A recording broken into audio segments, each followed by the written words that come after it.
Пошли. Все вместе. Какие ваши доказательства? They want you to comply. Cancel culture is about canceling.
From going to events and speaking.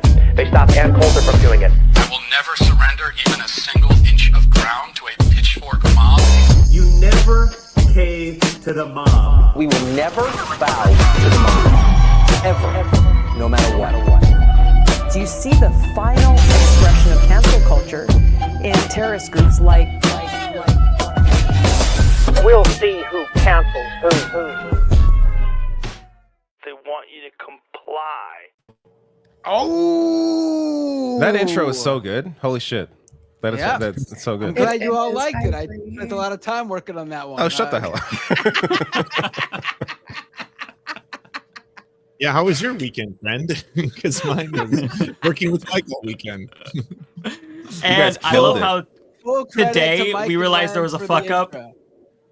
Yeah, we realized there's a fuck up today, and I'm like, oh, you've got to be joking. There's a spelling error in like one of the titles, and I'm like, oh, I mean, fuck me. To be fair, no one noticed. You could have waited. No one would have noticed. It was, political was spelled wrong, but not like in one frame. No one would have noticed it. But.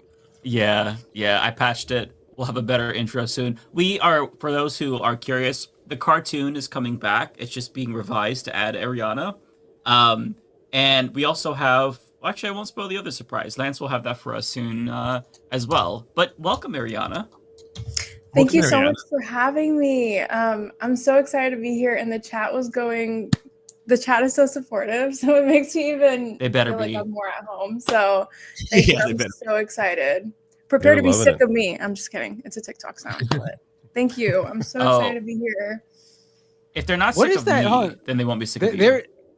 There is, sorry to ruin this, but there's a weird hum in the background. I want to hear that. Oh, it's gone now. Who's doing that? That's just in your brain. No, I hear. I hear what you're saying. It's like a breeze. It might be my heater because I was freezing, but I can turn it off. No, turn the heater on. It's okay. Now I'll be fine. I'll survive. It's bothering me. You got to shut it off. Are you sure you're on the right mic? Are you sure you're on the right? Wait, are you sure you're on the right mic? It could just be a mic thing. Hold on, let me turn it off real quick. Actually, the mic sounds too good to be the headset. Mm-hmm. Is that better? Yeah, there we go. Yeah, that's what it was. If we start seeing icicles form on your hair, though, you could turn it back on. I'm gonna blame Matt. Freeze for the good of the show, Ariana, please. For the good of Matt. But we should say it's episode 100. I can't believe it. We've been doing this for 100 episodes. 100 Thursday. Well, today's Wednesday, but at least for 100 weeks. Almost all consecutively. Maybe we take like Thanksgiving week, but we're not gonna do that this week. Next week. We're doing a show next week. Just on Wednesday. We're doing Wednesday tonight because I was busy tomorrow, and usually they do it without me, but it's episode 100. Got a new member. So Wednesday tonight, Wednesday next week. And then I guess the only week we take off is Christmas week? Like other than that, this whole 100 time, consecutive weeks. This whole time, I thought it was Thanksgiving this week, which is why I thought we were doing a show today. I'm sorry. No, Thanksgiving is next week. I just couldn't. I just couldn't. You crazy Americans and your weird Thanksgiving. Canadian Thanksgiving, that's the only real one. Wait, It's you guys over. have a Thanksgiving? Yeah, it's in October. Yeah, ours is all about the harvest, not about the whole like colonial genocide being friendly. Yeah, we were we were ahead of that one. But do you all fight with your family? Because if so, then that's a real Thanksgiving. Not my family. Oh. We also don't have They fight. They fight. They fight. Oh, you voted. You support Trump, eh? That's how they do it. Though. They gotta. Yeah, at the A. It's the same fight, but with A at the end. That's it. And then apologies like immediately after. Politics. Yeah, I'm sorry. I'm sorry. Sorry. It's sorry. Sorry. I'm sorry. Sorry. I know. I'm too embedded into American culture where I'm speaking American now. I'm losing my Canadianness. It baffled me the first time I watched. It baffled me the first time I watched David and Lance on their respective YouTube, Twitch streams, because I was expecting the heads to be like Terrence and Phillip in South Park. You know how many times I heard that joke over the course of my life? Every time. Yeah, your joke is lame, Matt. I'm talking like 2002 playing SOCOM with my buddies, my American buddies, being like, "Does your head flap when you talk?" That we're going back 20 years. I've heard that. Your head, yeah. There you go. Well, you know, it stayed the course. I don't know. Give me a break. Yeah. How is my? So, how I'd is rather my, have that be how the is my perception for us than just being American. Oh, I'm not complaining about it. I just think it's funny. Yeah. How is my mic synced up with my voice, by the way? Because I am. This is my first stream since I got the new Mac Mini, because my other one was dying. Nice. And you so got the small one, the tiny one, the tiny one, the new Mac Mini cool. M4. How's the sync? This is the first looks time perfect. I'm doing Seems good. Perfect. Yeah. Knocked out of the Buttery park. smooth. No cracking, no popping and cracking. It's good. No popping. Yeah. If you like the quality of Matt's microphone on his new computer, go to apple.com/the Leftist Mafia for 10% off. If you use our coupon code, that's apple.com/Leftist Mafia. If you like the way my mic sounds, actually, go to youtube.com/Matt Binder and drop a super chat, because I need to pay this shit off. Yeah, I was gonna say I don't do like an Apple commercial here, but the Macs with the M1 chip or the M chips are so much better. Like I replaced my old iMac with a laptop that's an M chip, and it's just everything works now. When it has so many issues before, it's a big difference. I mean, my previous Mac Mini was the first M1 chip, but I've been using that for nearly 4 years now. So it's I think it just wore out its welcome. Yeah. And also it was the smallest. A word to the wise: don't get the small hard drive sizes, because it actually not only do you like run out of space quicker, like sure use an external drive. No, it's not the problem. The problem is with SSD drives, they only have so many times they could rewrite before the drive starts to die. And so if you have a smaller drive, it's got to rewrite many a times because you're. Is that legit? I didn't know that. Yes, that is legit. Yes. So definitely I didn't get a huge drive. It's just the 512 gigs instead of the 256 gigs that was on my old one. But man, it's a huge difference. I'm never going 256 gigs again. This is news to me. Yeah. Yeah. Yeah. Anyways, we talk politics sometimes. Anything happened this week? I don't even know. What's happening? There was so much that was overwhelming. Like, where do you even begin? Yeah, where do you begin? There's a lot. So there was a tweet from, I don't know who, but somebody said that Nancy Mace, over the past 36 hours, tweeted more than 230 times about the one trans lawmaker and the bathroom that she should use. 230 plus times. And I don't even know how to respond to that. Usually I would see that and I'd salivate over it. Oh, I've got to make a video shitting on her. It's just overwhelming. There's so much. I don't know what. I'm so bogged down. It's exhausting. I find it really exhausting. Was it in 2004 that like they finally passed a single trans bill in like North Carolina or something, and the NBA like banned ever playing there, and that was like how much the culture has changed since then to now. Yeah. In terms of now, I feel like the right is starting to win these ridiculous arguments. Like we get to control where people like piss and shit. and people are like, yes, this is something that we should spend resources on and time and care about and be mad about. Yeah, it's more important than anything else. And if you go back 2 years, Nancy Mace was saying she was pro-trans and pro-gay. Now, take from that what you will. Whenever a conservative says that they're pro-LGBTQ, usually it's one of those love the sinner, hate the sin situations. But I mean, you know, it's better than frothing at the mouth hate and trying to police where people shit. But now she's made this her whole identity. It's funny because a couple of years ago, she called Marjorie Taylor Greene batshit insane on Twitter. And now she has morphed into almost a more like deep fried version of Marjorie Taylor Greene, where she's almost more obsessed than Marjorie Taylor Greene. And I don't know what to make of it. Like the country is, everybody's just losing their fucking minds.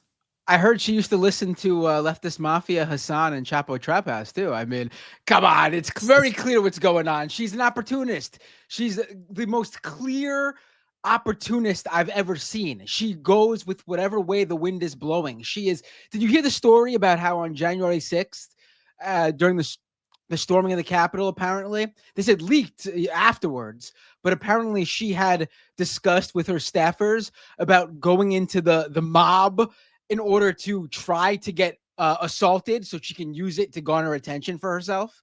This was something she legit. She is the most obvious opportunist. Like, you know what? At least Marjorie Taylor Greene, at least it appears that she actually believes in the insane shit she believes in. Like, at least there's that. Like, you know, Nancy Mace is the most clear-cut opportunist I've ever seen. Anyone who's a MAGA or Trump person who looks at what she's doing and thinks she's on my side is just as much as a fool as Mike Figueredo was 2 seconds ago, saying how she used to be pro-LGBTQ+. Well, I don't think that I believe her. I'm just saying she changed her posture. He did say take it from I'm joking with you, Mike. But she is the most clear-cut opportunist, the perfect example of someone who's got no belief system except herself. All she cares about is herself and what's going to further her career, and it's that above everything else. The only thing Nancy Mace believes in is Nancy Mace.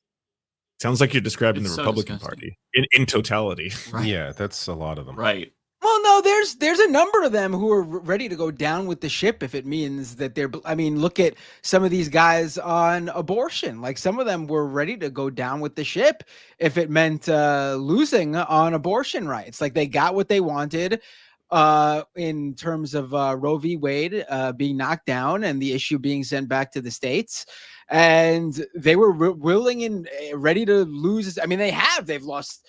They lost many seats over this over time. Now they've since after this past election gained some back, but this is going to continue to be an issue for them as states continue to chip away at abortion rights. And there are people who are ready and willing to lose whatever political capital they've gained in order to keep what they got out of for the pro-life movement. That's something they believe in. I don't agree with it, but at least you know where they stand. Those individuals stand on that.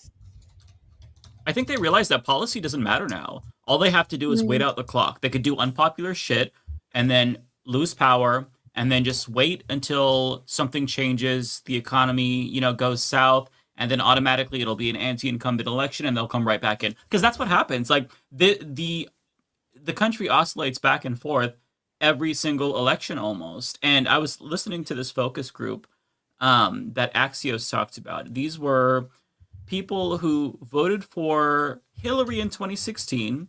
It was 14 people in total. Then all 14 of them flipped and they voted for Biden in 2020. And then in 2024, they kind of split off. Some of them voted for Harris, about 5. The other 5 voted for Trump, and then 4 voted third party. And so like a lot of these people, the way that they talk about their politics is, well, this wasn't working, so I switched back. It's just like a matter of vibes, where it's like, well, right now I don't feel good, so I guess I'll go with the party who's not in power. And so since politicians know this, they know they don't have to change a damn fucking thing. Democrats just have to wait a couple of years until Republicans fuck up, and then Trump trashes the economy, and they'll come right back in. And then Republicans can just wait, don't change their stance on abortion. Democrats will grow, they'll do some incrementalism, but things won't sufficiently change. And so they know they'll get voted out. Republicans will come back. This is kind of just the way it works now. Policy doesn't matter. And I really used to think it did. But then both sides are just using culture wars for different reasons. Like on one side, the Republicans are being like, hey, we're going to go after like trans kids. And on the other side, they're like, we're going to protect trans kids. But both sides are just like, after both sides are upset with us economically, it'll flip. And then we can just switch. Right. And then we'll 4 years. And that's how the dance is danced, essentially. Exactly. And we just kind of go round and round and round as we circle the drain. And it's no party really wants to take the reins and actually make changes, because they're all corrupt. You know what I mean? So what do we do?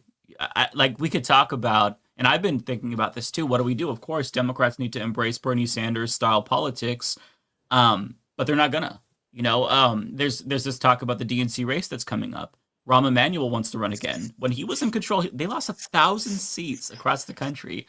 But you have people like David Axelrod pushing him, and there's all these like more vibrant figures that want to run, like Chuck Rocha and other individuals too. The problem is that all that's going to happen is there'll be momentum, and then if need be, Obama will make some calls like he did the last time to crush the progressive movement and get the corporatist in. So it's so hard to change the system, because the system is built to stay the way it is. The status quo protects itself. It's self-reinforcing. Yeah. So it's very frustrating. I'm trying to figure out how to operate with this reality.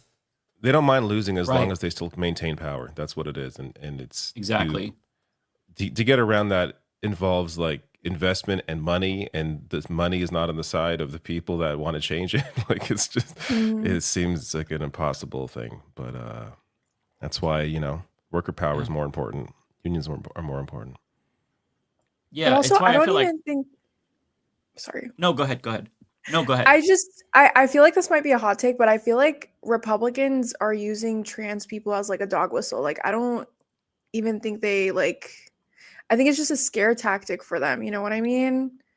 I don't think they are passing legislation though. Like, just from I was going to say to Mike's point, like, yeah, it seems like both sides are just doing that dance, but like there is a lot of really aggressive bills getting passed in a lot of red states. So for sure.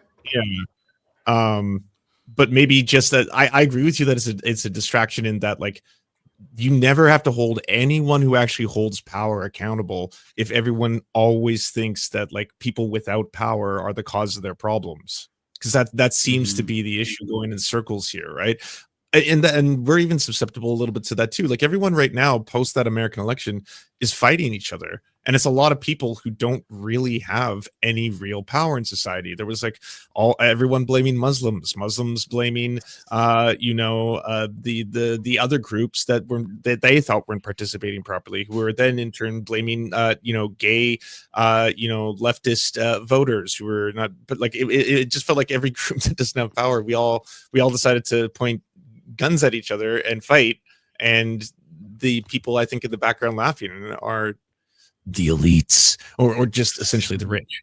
Divide and conquer, baby. That's what it is. It's divide and conquer, and it works. It works really well. Capitalism has a very insidious way of reinforcing itself. There was all this momentum for like a populist anti-establishment politician, and now we've got fucking billionaires like Elon Musk and Peter Thiel. There's another dickhead I'm forgetting the name of. And they pretend as if they're not the establishment and they're not part of the elites. You are the quintessential elites. Elon Musk is the richest man in the world, and he's talking about the anti-establishment.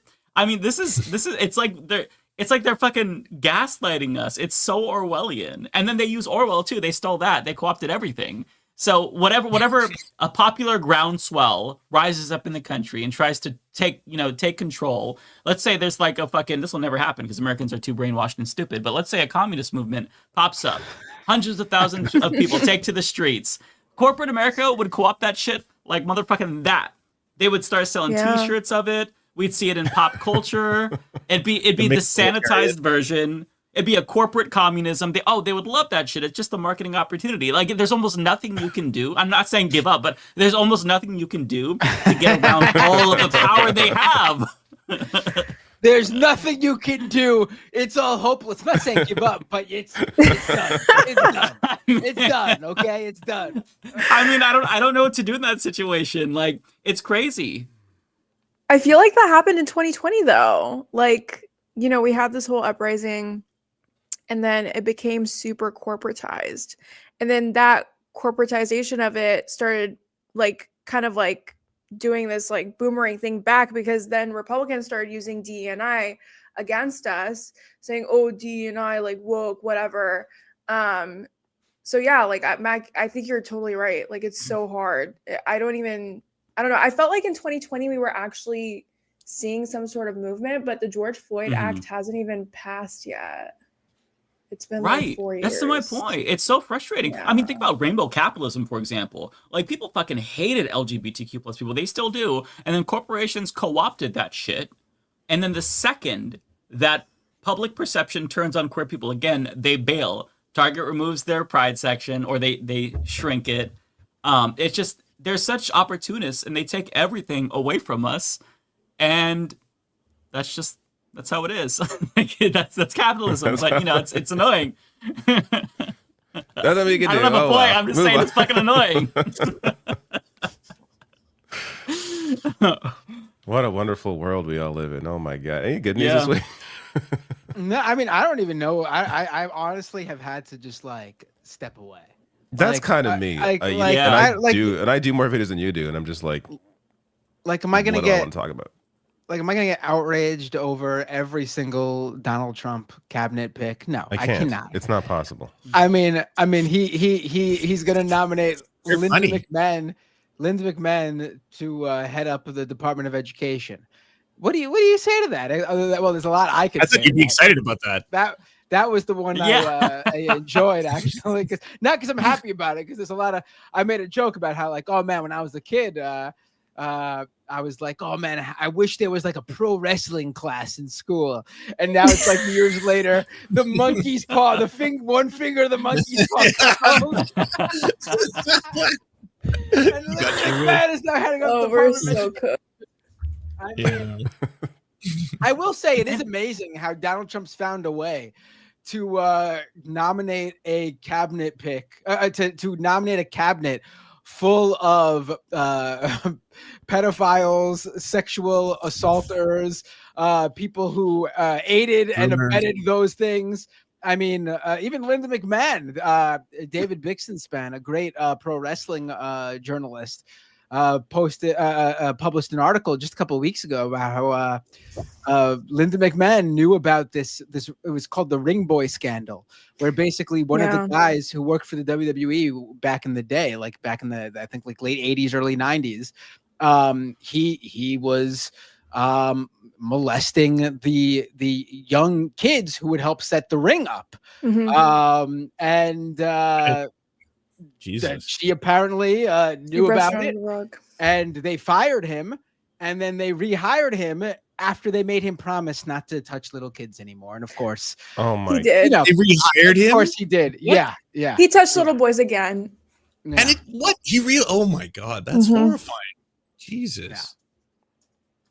I hate people so much. It's like a requirement. You have to be a sex criminal to be part of this administration.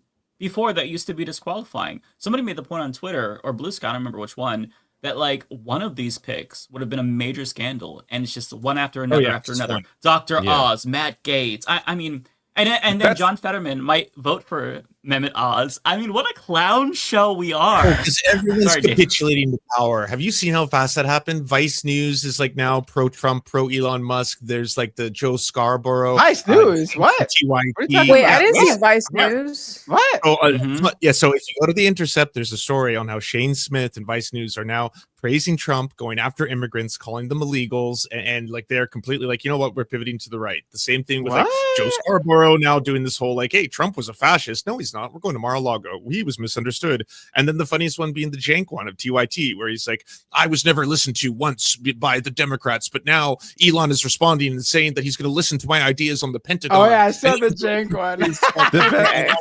The best line from that tweet is, who sounds more open to you? And it's like, are you fucking kidding me? Like, are you fucking kidding me? Who sounds more open-minded? Oh my fucking God. It's just insane. For the last 5 fucking years, however long I've been doing this shit, I don't know, 10 years almost, I've been trying to convince people, what if we all had healthcare? What if you had democracy in the workplace? All you have to do is like pat somebody on the head and be nice to them, and that's how you win them over. Policy just doesn't matter anymore because people are so gullible. Like that's how, like, it's crazy how many reactionaries, and I pointed this out in on Blue Sky. I'm like, it's weird that liberals like Jank, they're so influenced and they become reactionaries simply because the left was mean to them and the right was nice to them. I mean, do we not have any core beliefs anymore? I'm just so frustrated. No, it's just like Muslims for Trump. They were very disappointed as well when they saw some of Trump's picks, and I'm like, what did you expect? Like, the guy doesn't care about you. Anyway, sorry. No. Let's look at this dumb shit. Which totally side right. seems more open and inclusive? Like, what are you talking? Like, are you fucking? Are you insane? All because Elon Musk replied to a tweet of his? That's all it took for him to be like, you know what? The right wing is more open and inclusive. Insane. Jenk says, I asked Elon Musk to put me in charge of cutting the Pentagon, and he said, what are your suggestions? That sounds very open. I posted about an account that Elon Musk had banned from the platform, and I got suspended. I mean, I guess he's not very open, and I guess it depends. I don't know. Give me a fucking Did you break. see his response though when he got called out by Hassan, and then he was essentially like, what, Republicans don't tell the truth, like I don't already know that. And then I was like, so you just want to be placated to? Is that it? Because that's Right. what babies want. That's literally just what like- children want. He just Like, wants do to you be want a lied to. sticker? Like, do you want to just be saying like, oh, yeah, gold star, you did good. Yeah, I like your suggestions, and that's it. Okay, cool. Well then, I That's guess true liberalism right there. They just want to feel good. Don't care about who's in office. If they feel listened to and the vibes are right, then fuck yeah, everything's copacetic. You know what? All I gotta say honestly is just remember who all these people are, because this right now is the honeymoon period for Trump. This is as good as it's gonna get. Anyone who's acting this way now, remember how they were acting in a couple of months, in a couple of years, when Trump's agenda is actually unleashed, and see where they stand and what they're saying. Don't let these people turn around and grift off the complete opposite thing again. Remember who stood by the what economy they believe, crashes. and remember If there's another pandemic, when the pendulum swings, you're going to see everyone who was all of a sudden super friendly suddenly turn around and be like, "He's a fascist. I told you all along." It's like, remember which athletes are doing the little stupid Trump dance. I'm looking at you, Christian Pulisic on Team USA. I just remember who these people are, because when shit hits the fan and people are hurt, and then those same people are going to try to back off their open support of this guy. Just remember, when it's the people who are sending these people money, when it's the people who are fans of these people, when they're the ones who are feeling the pain of what ends up happening, just remember who are the people who were flaunting this shit just a couple of months or years earlier. I will say though, not to be like, okay, I guess this is kind of devil's advocate, but like, where the hell are the Democrats? They're super quiet. I haven't really heard any of them say anything. I saw AOC make a post and say, we've got a plan. And then it just kind of like ended there.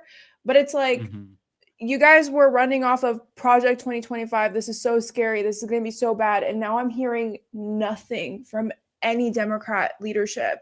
And I just feel like, I'm not taking Jake's, I trust you, I'm really not. But I just feel like it would be so helpful if even like a couple people would come out and say, hey, these are scary times, but this is what we're doing to prepare before Trump comes in. Like, I haven't heard anything. I don't even know what they're doing. The last video I saw of Biden, he was walking into the Amazon forest completely lost. Like, what are you guys doing? You know what I mean? Like, I don't know. He knows what he's doing. Yeah, I love that. Because it's all Bernie. it's At all least about I can give them. credit to Bernie right now. He's actually in the Senate right now trying to block arms sales to Israel. So that's one person who's actually still fighting and doing a good thing. Well, on the other end, the entire didn't Biden just meet with Herzog? Say that my support of Israel is ironclad. Zero talk about ceasefire now. It's like all the manufactured lies of we cared about this and we wanted a ceasefire for you gone. It's just basically like, yeah, now we'll just basically let the worst happen. Enjoy. We only got a couple months. It's probably freeing that they don't have to pretend anymore. Yeah, liberating. I have this. It's another one. So this is another Bernie thing clip. to remember. Who stood behind what's happening in Gaza. It's super clear. This should be a defining issue here. I mean, you know, criticism is about Bernie Sanders are obviously always welcome and taken in good faith if it's a good faith critique. And there's certainly plenty to criticize about him, but he has been legit on this when everyone else has basically run away from it or turned their back. And we'll see if some of those people come back around when Trump's in charge. But you know, Bernie's not been perfect on this, but he's been better than anyone else in Congress. Again, I've heard members of the U.S. Senate come to this floor to denounce human rights violations taking place around the world. I've heard well-founded concerns about China's brutal reception of the Uyghur ethnic minority. I've heard rightful outrage about Putin's brutal attacks against Ukraine and bombing of civilian installations. I've heard genuine concern about Iran's outrageous crackdown on peaceful protesters. I've heard repeated condemnations of Saudi Arabia's terrible treatment of women and political dissidents. And on it goes. A lot of folks come to the floor to talk about human rights and what's going on around the world. But what I want to say to all those folks, nobody is going to take anything you say with a grain of seriousness. You cannot condemn human rights around the world and then turn a blind eye to what the United States government is now funding in Israel. People will laugh in your face. They will say to you, you're concerned about China, you're concerned about Russia, you're concerned about Iran. Well, why are you funding the starvation of children in Gaza right now? Again. Oh my God, that was he still got it. Like, imagine, like, let's put all the fucking let's put the policies aside, like a huge chunk of our voting population did just a few weeks ago when they went and voted. If this was the guy just strictly on ability to communicate like a fully functioning human being, regardless of his age, we wouldn't be in the position we're in right now. Like, can you imagine? Like, I feel like it's a pointless conversation at this point. But people bring up how old Bernie is. Listen, I don't care how old you are if you can communicate like this and can fucking string sentences together and talk like an intelligent human being that has empathy. That's someone that actually cares. Yeah, like it's so rare to find someone like that my on God, that scale. Like it's what a shame that we're in the position we're in now, because we ended up the Democrats ended up electing a guy in 2020 who wouldn't be able to fucking function anymore in just a few years. Yeah. After they were saying once Trump was elected, like any functioning adult, and then they chose like the one Democrat running who was not a functioning adult. And then they'll probably do it again. I'm sure John Fetterman will be the standard bearer in a couple of years. Oh, ew. No, there's no way. I mean, also, Joe Biden promised that he would drop out after 4 years. Hi, Rebecca. He did. Hi, how are you? Look, I know I was not here for the initial news breaking, but so happy to have you here. I don't think, Rebecca, I don't think that's coming from your mic. I think you have a different input. Yep. Every time. Yeah, I know I'll be strong or wrong when I get on. Andrew gets a new computer and now he's all cocky about audio issues. I'm gonna no more technical difficulties. I'm gonna be the one leftist who no longer has any tech issues from this point forward. Leftist audio. Thank you, though, Rebecca. I'm excited to be here. You're so welcome. It's the good mic. Okay, you're so welcome. Okay, good. And I'm so happy that we have you here. We needed some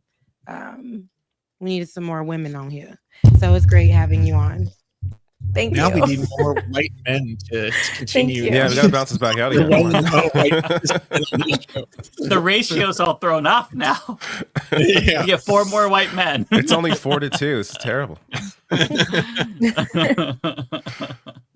It's better. So, but how are you guys doing? I'm sorry, I didn't mean to interrupt, but big celebration. So I missed it in the beginning, so I apologize, but I just wanted to make sure. Was it a good warm welcome for you when you got on? Thank you. It was. Everyone was very nice. Thank you. Good. Good. Look, because I wasn't here. So, but I know they are going to be nice because they're so loving, and I know that it was going to be all great for you. And the intro. How did everybody like the intro, guys? I mean, It was great. good. It seems like I they loved liked it in the Yeah. comments. It was really good. Me and Nobody Lance made no were so comments hard, about so it? they better like it in the comments. Y'all didn't see it. Look, the comment section didn't realize it was like, all done up, different, changed. I like it. It seems like they were positive. I love how, like I was saying this earlier, I'm like, there was that one spelling error that we didn't realize until today, and I could not just leave that in there. So I had to fix that because that kind of stuff drives me nuts. But, Yeah, I don't know how yeah, y'all didn't catch it before. Look, I didn't. When I played it, I was just looking for me. The original video, I was just looking for myself. So then I went through again, and I was like, "Hold on, let's see. This is okay. No, we got to make sure we fix that." But thanks for fixing that. But yeah, I know that you said it was gonna bother you. People probably wouldn't have seen it, but yeah. But the one person who would have saw it, they would have been a Like little me. asshole about it. Like, that's spelled wrong. Hey, by the way, actually, I had a video where I had fascism in the thumbnail, and then I spelled it wrong, and somebody was like, "You don't get to talk about fascism if you can't spell fascism." And I'm like, "Motherfucker!" Like you, and like that comment pissed me off so much. Yeah, it's like they could call me a demon, the F slur, and I'll be like, okay, fuck you. But that comment about the spelling error, I'm like, oh no, don't you go there. No, for real. And then when you can't fix it, like when you have it like on there and you can't, I remember like you couldn't, there was a time where you couldn't fix it. That was it. Like it was just a messed up title. Some people have it in their thumbnails and they'll leave it like that. Just misspelled thumbnails and stuff like that. And I'm like, y'all done, it's wrong. Like if you're missing a whole word, or like that's just wrong. Like I don't even want to watch this anymore. Can't take you serious. Like, Mike, the worst is if somebody uses the wrong word. That is today I was watching Piers Morgan and Emmett Vigeland debating, and what's sadder than you spelling it wrong is the fact that he has no idea what that word literally means. And so in the thing, he was like, I think that it's the left who are the real fascists because they promote wokeness and force you to get into orthodox wokeness, and you have to do what they say or they cancel you. And then I'm like, that's not what fascism is, or wokeness, or orthodoxy. Oh my God, words have no meaning anymore. None of this. Like people are just saying things and they're just fun sounds. And then they're like, that's the thing I don't like. It's called the woke, And I'm like, well, that's the problem. But everyone is believing this, and now everyone is like, okay, that I'm fine voting for shitty people because I believe in nonsense. Because sounds are neat. It's so frustrating. It's so frustrating that you can just say anything on the internet, and it doesn't matter how stupid it is. You are celebrated as a truth teller. You're saying what nobody else wants to say. As long as you have confidence, I feel like that's enough to get by, which is so frustrating because before you used to have to say something that's correct to get applauded, regardless of your confidence level. But I mean, we're seeing Dunning-Kruger in full effect, and I feel like we've devolved into this like Orwellian / idiocracy type dystopian culture, and I genuinely am having a difficult time processing it. It's not just the election, it's just the aftermath of the election and seeing like this influx of hate just everywhere, not just on Twitter, just in general, of the Nazis marching through the streets, just so much. And it's just hard to process because it's like, man, we are actually living in that like dystopian future that we all dreaded, that we thought about, but never thought that we would see this. Yeah. It's so interesting because I'm like, is it so interesting? No, it's just something I say, like Piers Morgan and them. But no, it's like that's a filler. But no, we talked about this on the last episode, how so many people are getting away with the misinformation and the disinformation. That's becoming the primary source for people to get their news, just off of feelings and off of TikTokers, people who aren't actually putting facts into anything. And if they do, it's almost like how people focus on like just this part of the Bible verse, but there's more before it and there's more after it. They won't go and read like the whole chapter, and people online, they'll just have that one little quote, kind of like when they go to our videos or anything that we have, and they'll snip something to make it sound like we said it, and we said it, but we followed up with something else, or we gave the facts in the beginning and now we're giving context, how we want to analyze it or whatever. They will take it, rip it apart, but people love to go off of. They know it could be wrong, but they don't want to try to figure it out. They're going to listen to their favorite person who hasn't done any research on this or anything. Just literally woke up one day and said, I will continue to spread hate. Even if my whole comment section combats it or whatever, I will continue to spread hate and disinformation. We have people at top levels that are doing the same thing. We've seen it with JD Vance in Springfield, Ohio with the Haitians. We're seeing it with Elon Musk right now as we speak on Twitter or X. And then we're seeing Donald Trump do the same thing. And this is our upcoming president. You know, it's just crazy. They like to believe the disinformation and the misinformation. That's why I escaped to Blue Sky. Blue Sky is so much nicer there. Everything's great. Nothing's wrong. It's a whole different world. It's an idea of what things could be if we all worked together and cared about one another. It's Blue Sky. Creeper vibes. Go ahead. Just want to add on real quick. No, I don't like Blue Sky either. It's kind of giving boomer, like the boomer version of Twitter. Yeah, I mean, it's elder millennials. Excuse me, we're elder millennials. Thank you very much. Everybody has that long I'm name. sorry, guys. Blue Sky. No, Blue Sky is I'm liking it. Really I long mean, name. I also have a very skewed version of Blue Sky because I have way more followers on there than I should. But I think it's fine. I like it. I think it's the feed is much more refreshing in terms of what it shows you. For the first time, by the way, like there's been a noticeable change. Blue Sky was just there's a million new people joining every day. Yeah, just a couple of weeks ago, I would just repost stuff there that I post on Twitter and Threads.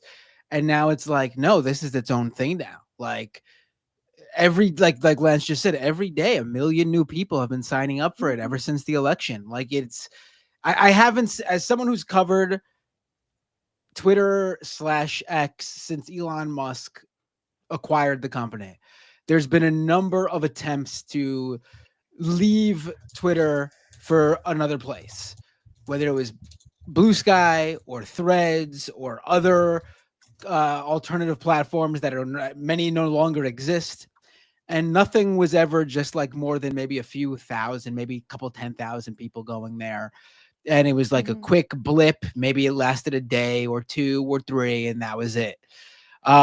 This is completely different. This is something that's not happened before, where a alternative platform has had sustained growth and people are actually leaving Twitter and deactivating their account and moving on to Blue Sky and staying there and not just signing up and fucking back off to Twitter.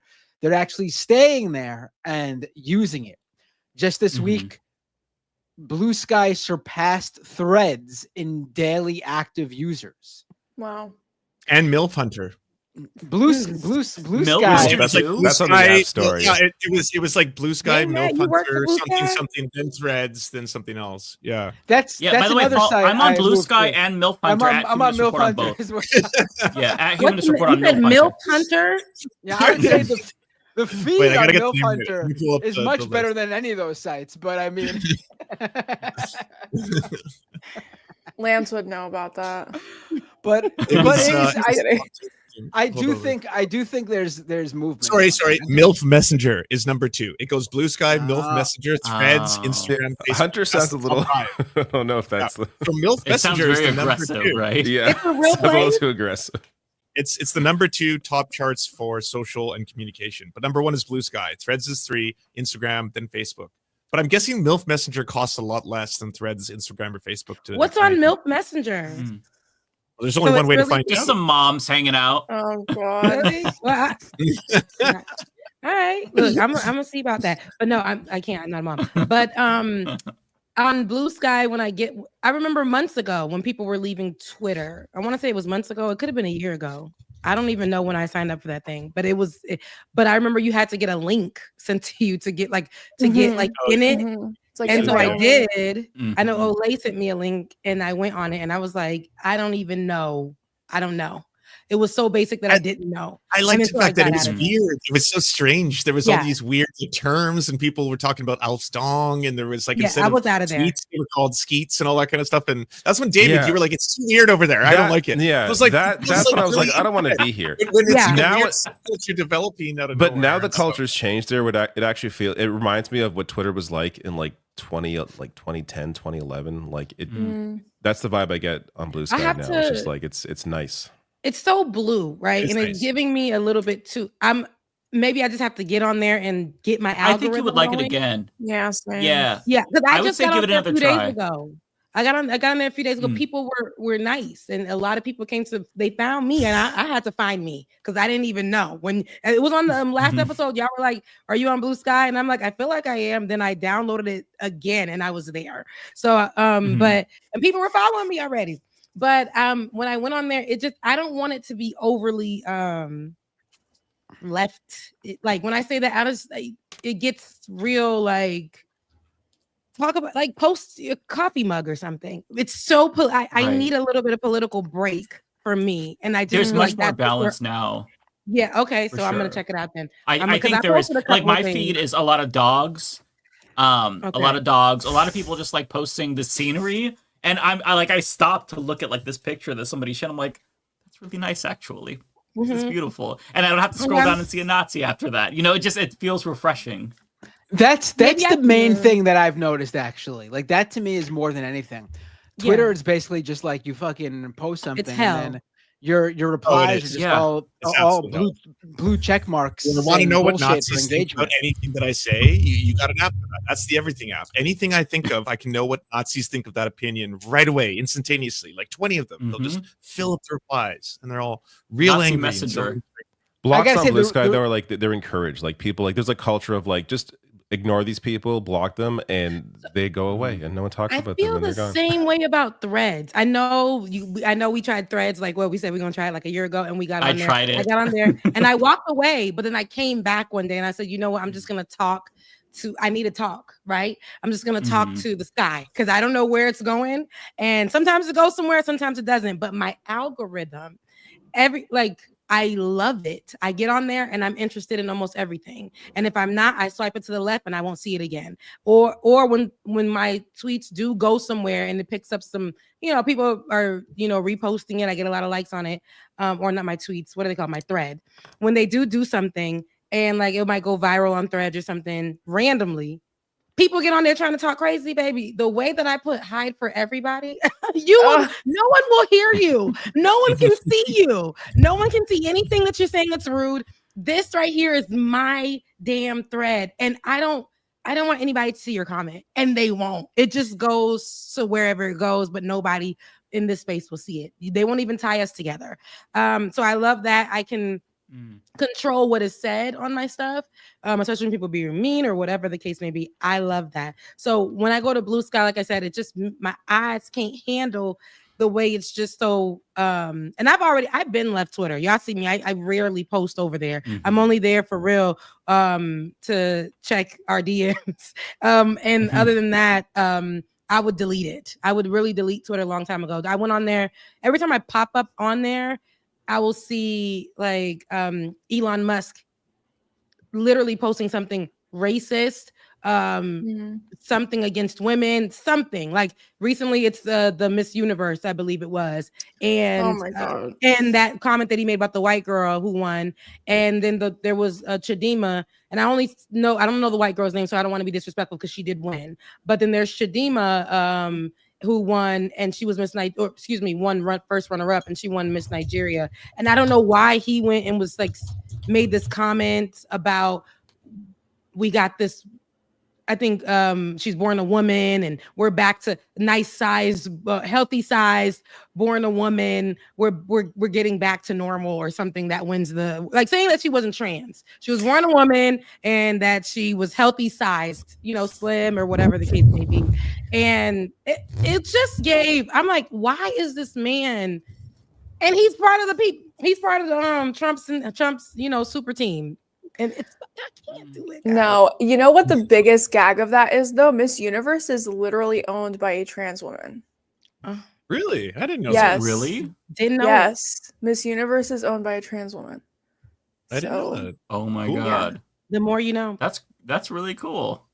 So she should ban cis women then. You want to see a meltdown?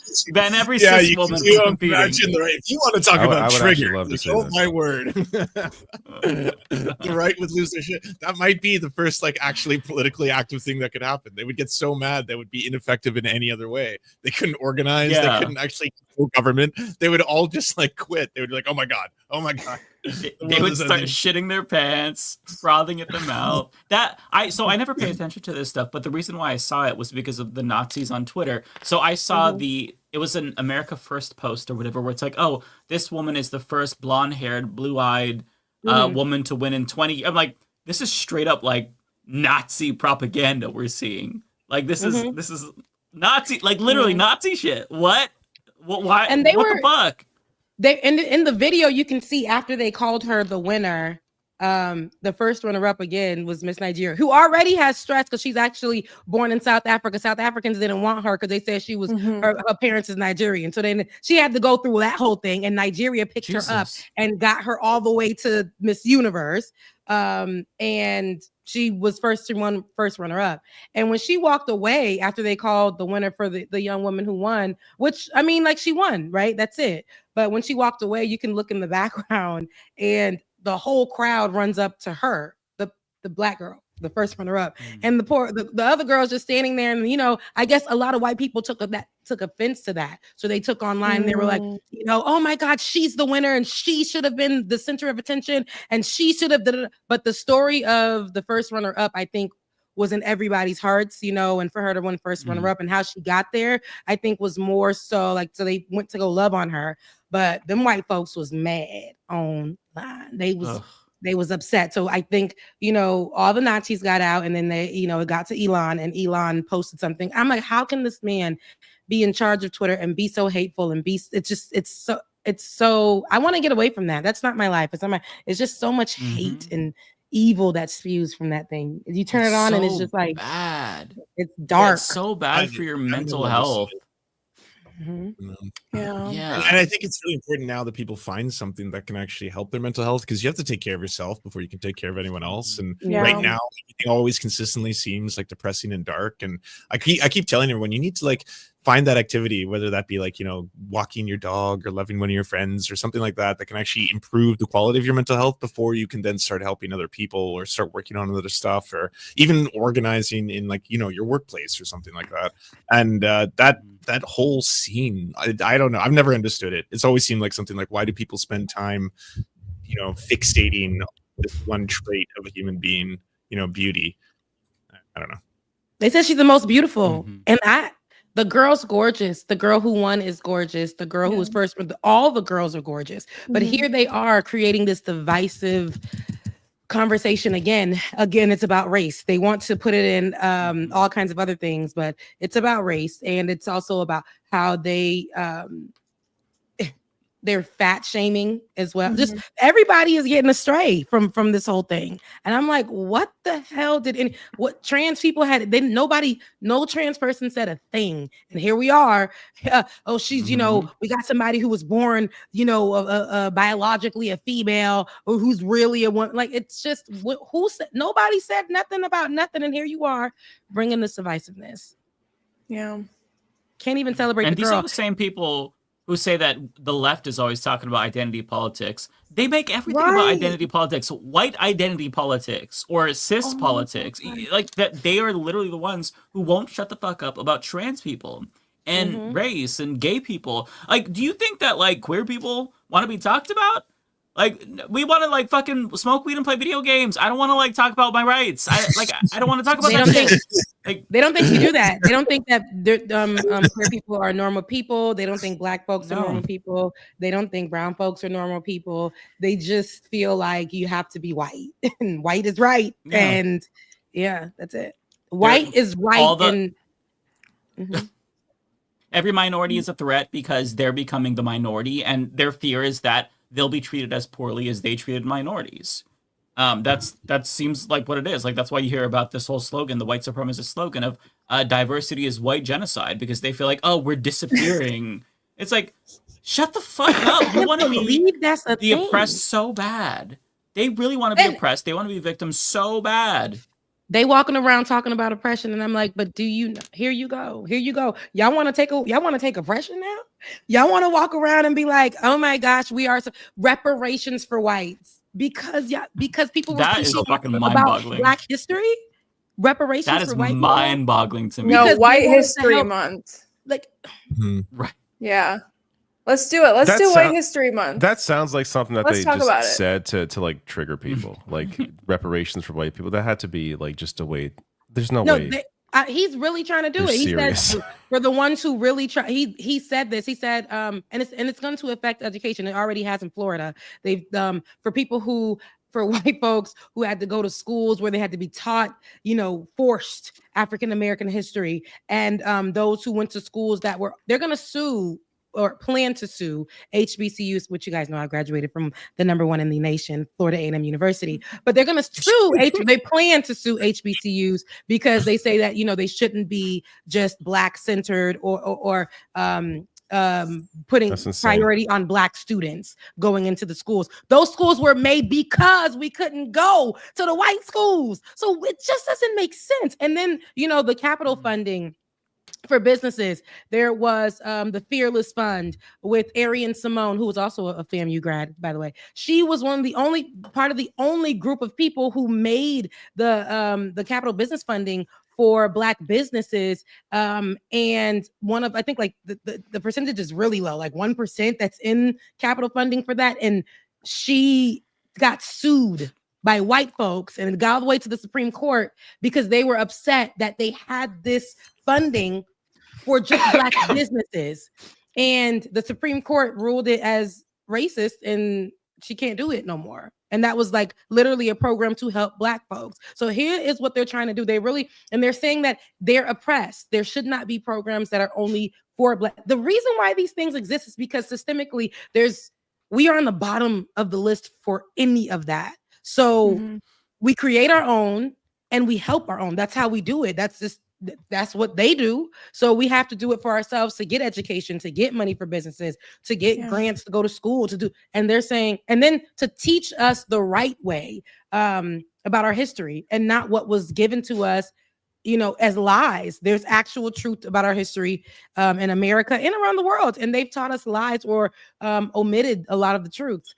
And now they're mad about that. And here go Donald Trump saying that's basically, he's going to make sure they get restitution for the white folks who were affected after all these years.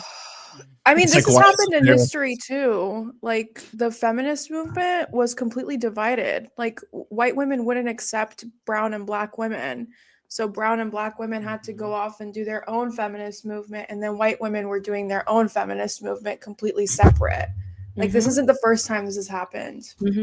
Yep. And they didn't want lesbians as well. Lesbians had to crash white feminist like rallies and stuff like that just to get in to say we're sisters too. We're part of the movement. Like everything is, we're going backwards. So draining to think about all this. We are. Humans are a mistake. I just gotta say, we don't deserve to exist on this planet anymore. It's enough. No, we don't fucked it deserve up too Giant long. meteor, It's enough. 2028. We're done. Yeah. One thing that I will say though, because no I've been trying to like grapple with this, especially after the election. Like, how do you just exist in a world that's so sick and disgusting, and so many people are cruel, if not most people are cruel? And like, how do you just keep going with that fact? Like, things might get worse, probably will get worse as we get older. I mean, fascism, it's probably going to be exacerbated because there's going to be more immigration once countries have to leave because of climate change. So like, I don't know if things are going to get better.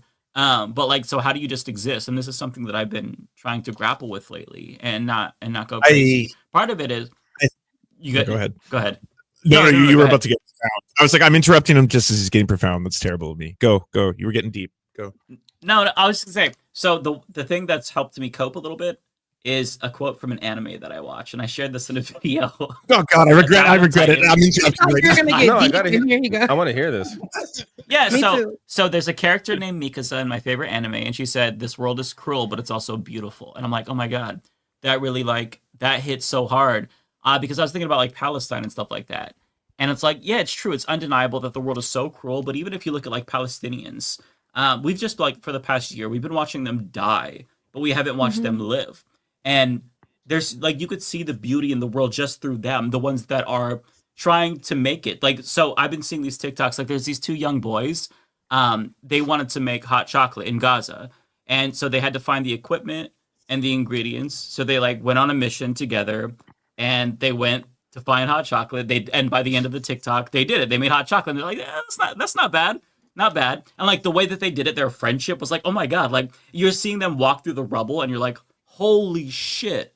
Like it's just, it's an apocalypse, and they're sitting there making hot chocolate. And it's like, it's really beautiful that they were able to like find beauty in the world, even though things are so bleak. And then there was another guy that he had a little laptop, and he didn't have the power to play a game, but he set up like this L-shaped desk in a tent in Gaza, and he put like this tablecloth over. It was really nice. He lit a candle and his little notepad, and so he was taking notes on Valorant so he can get good, so that way when he has enough money to buy a solar charger, then he's going to clap some cheeks.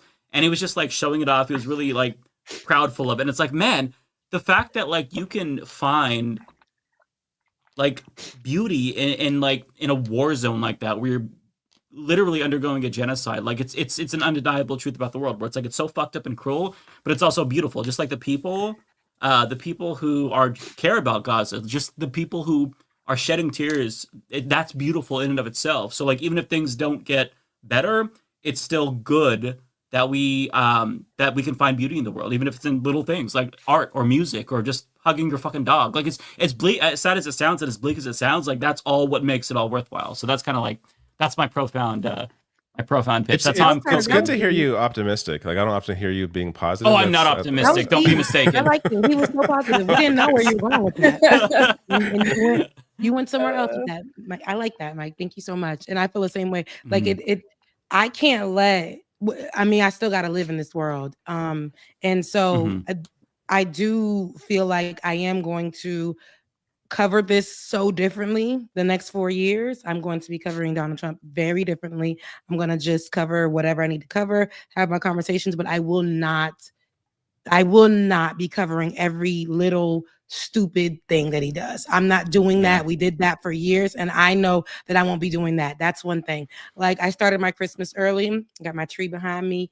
I said, I love that. I'm just gonna do. It really was. That's it right there, Rebecca. Something like I didn't care. I'm like, I know Thanksgiving is coming up, but the world is effed anyway. I'm gonna do what I feel like doing. If I want Christmas today, I'm gonna have Christmas today. So went through the closet, took everything out. You know, the Christmas stuff. You know how you gotta go through and grab all that stuff. Put away all my fall things because I decorate my house for the seasons, and then grabbed that Christmas tree, undusted it. All the little critters and stuff, took that out of there. And then, you know, put up my Christmas tree, fixed up my kitchen the same way, and I put on some Christmas music. It's not Christmas yet, but I wanted to feel a different vibe for myself. And I'm like, yeah, I can do that. And then I also go to therapy, which helps me as well. Get up in the morning early, pray, and I make sure I take a walk or I go on a run for a few miles, and that helps me out too. Like I'm going to do things. I'm not going to let, like, there are going to be some dark days because the thing, like, I got family members who are going to be affected by this whole immigration thing. You know, they came on the Biden program, things of that sort. In Haiti right now, it's 20,000 people were just displaced last week from the city where my mother is from. And the gangs pushed out 20,000 people. Okay. So they're all displaced there. So folks that are here, that just got here, going back, it ain't gonna be the best. All of these things are going through my head, but I'm like, again, I deal with that stuff, but I also know that I have my life to live too. So the people there, even though there's some of them are displaced and stuff, they're finding ways to see similar videos, Mike, online. They're finding ways to find joy, and I'm like, it saddens me, but I'm like, I'm over here. I got lights, even though it's a struggle to pay them sometimes. I got lights, I got food, I got these things. And I'm going to find joy. I'm not going to force it, but I'm going to make sure I find joy in my living because these crazies are going to be out, and I'm alive. And that's enough for me to try to find so important though, because like Yeah. Joy is joy, regardless of the conditions. Like, you don't have to be in perfect conditions, perfectly economically safe, to experience joy. It's the same joy. So as long as you like steal that joy and just try to like find it in anything, I think that that's really important.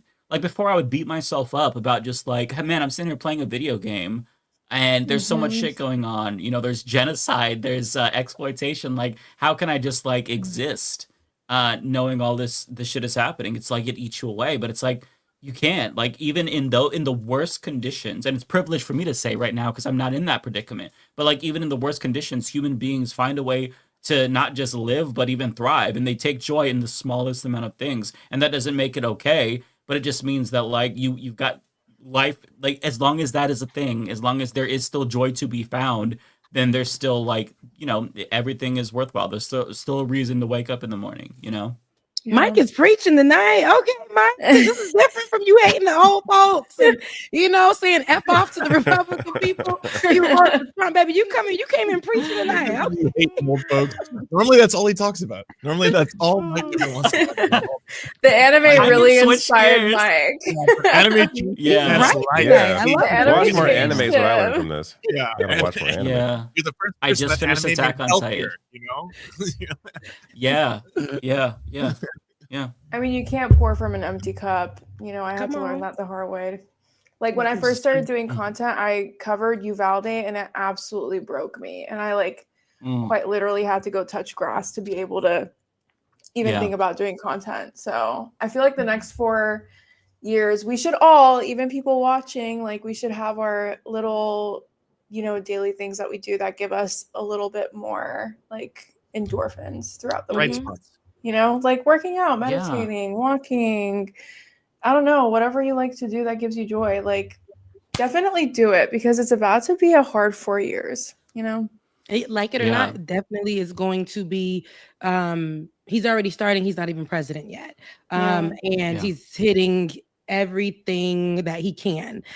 So I always say this, I check in with everybody, you know, just see how y'all feeling. Days be hard. You know, and sometimes you just want to talk about it because you didn't get a chance to talk about it, you know, and, you know, I ain't your therapist, but I can listen.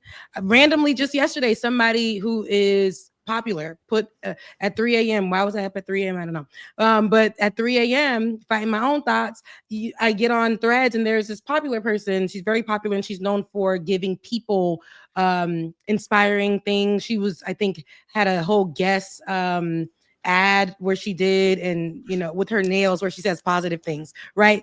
Long story short, she got on there and she just wrote letters, and she said, if you, not my camera going out, but she said, if you know what this means, then you're just as oppressed as me. Basically, she was saying, I don't want to be here anymore.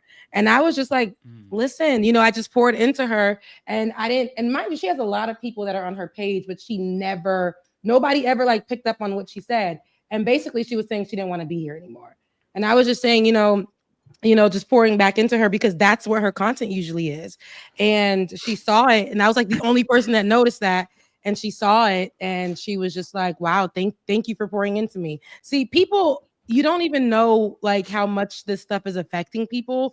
This past, you know, election, how it just really is affecting people before he's coming in. So it is really important to just kind of, like, if you can, pour into people. But like you said, Ariana, you can't pour from an empty cup either. So take care of yourself for sure.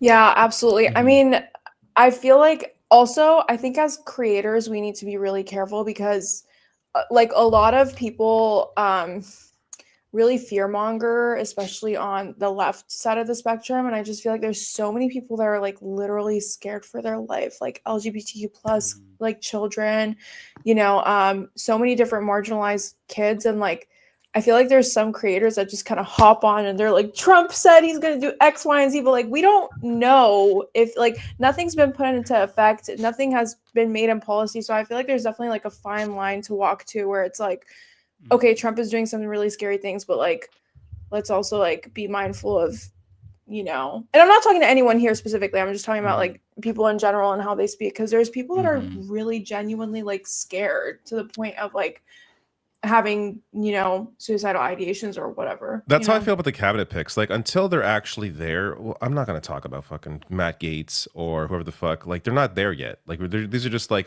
things that he made, and it's like, yeah, it's also not really news to me. It's like, what did you expect? Like that's like for at least for my audience, people that, you know, the algorithms, we know how they are. Like people that watch me tend to watch me normally. Like they don't, my videos rarely get out to like, you know, that many new people.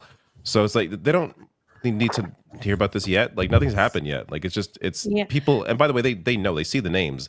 I got nothing to add to the conversation. Like it's depressing. There's no need to really discuss it until they're there. But people, also- I feel like, and I understand where you're coming from, Ariana and David, Mhm. but I also feel like people don't know, right? And some people are saying that we survived those first 4 years with Donald Trump. Some people didn't because of his stupidity.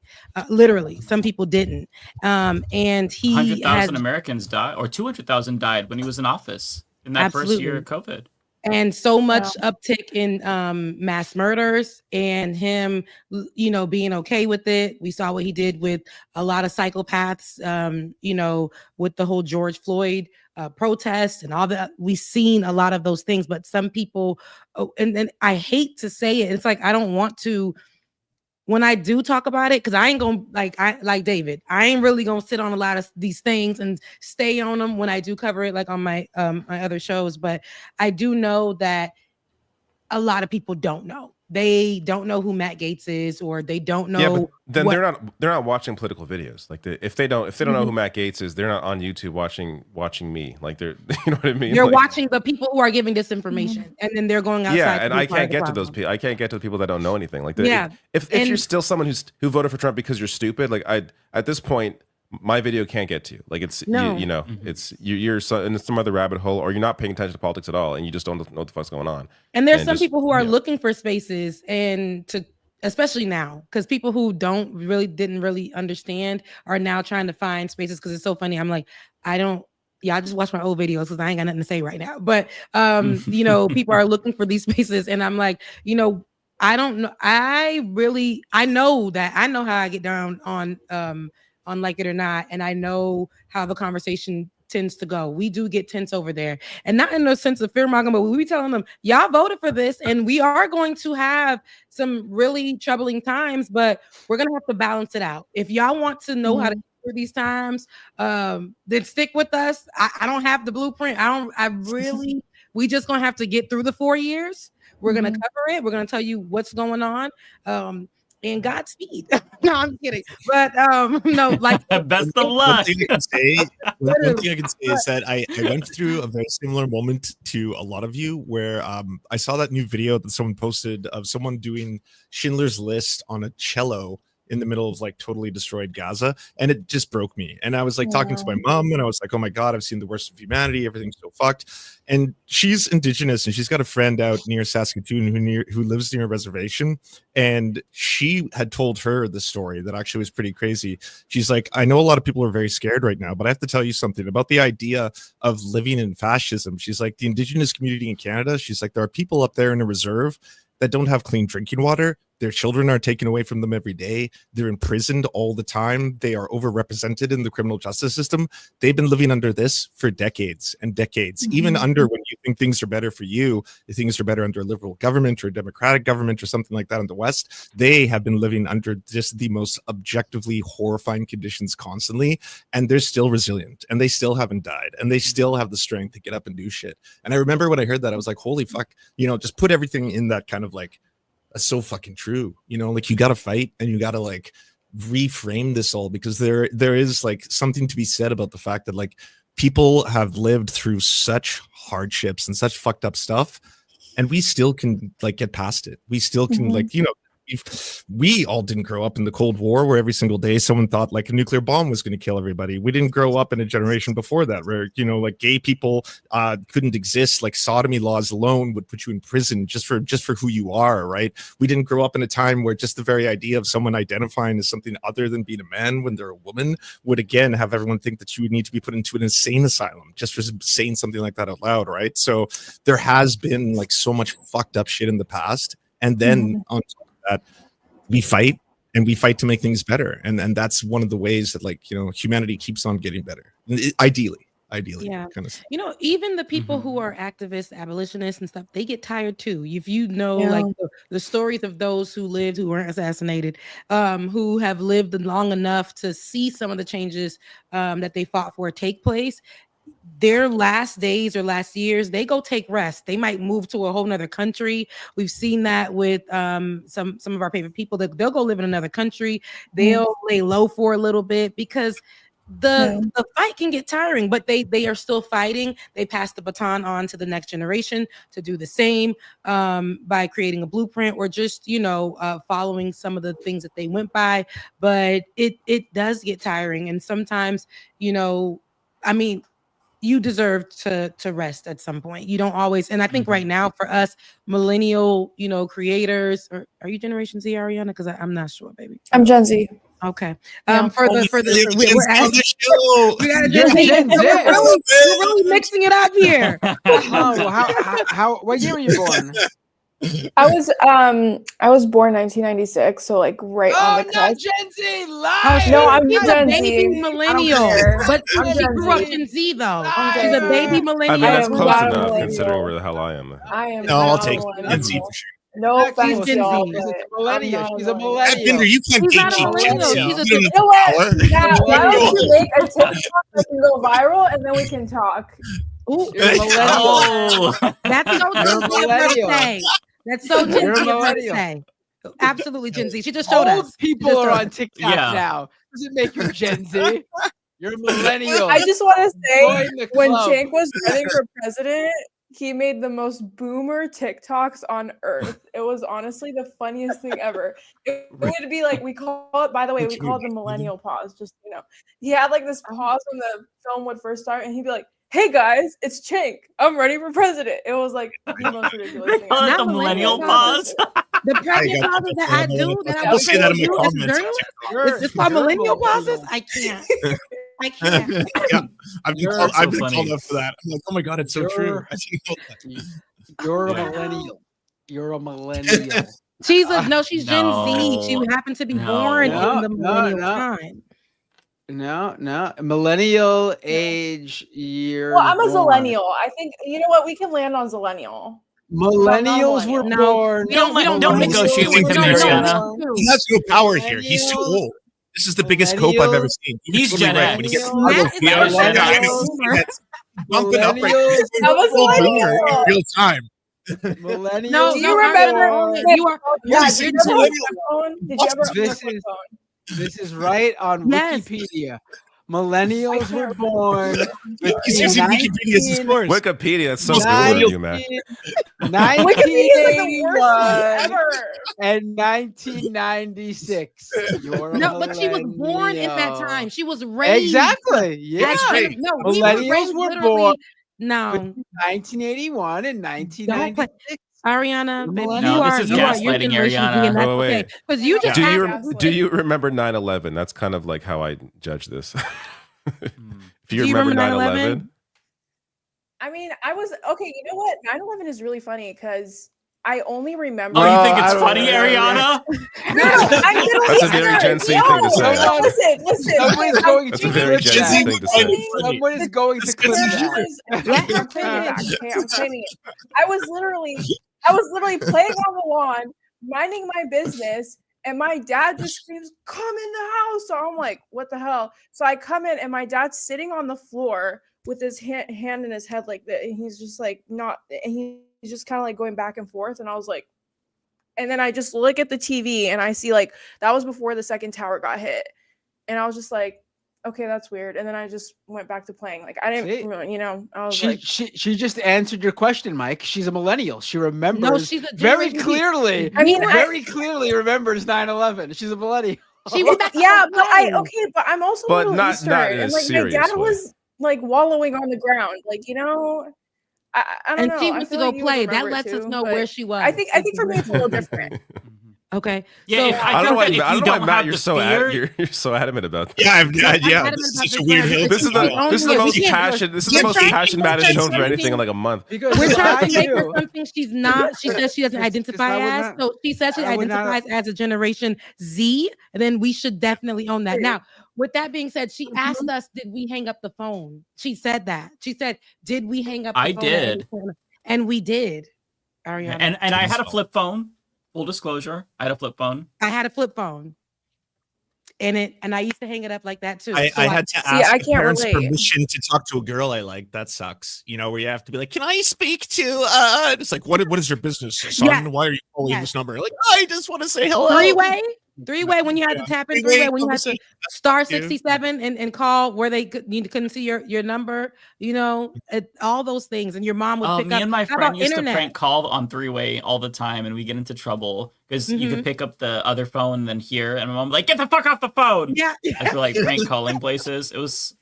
I was such a Yeah, those brat. were What's great it times. sounded like? I know what it sounds like when you pick up the phone and be like, because you have to do dial up and stuff. That was terrible too. You're trying to talk cute to some guy, and your mom is like in Creole too.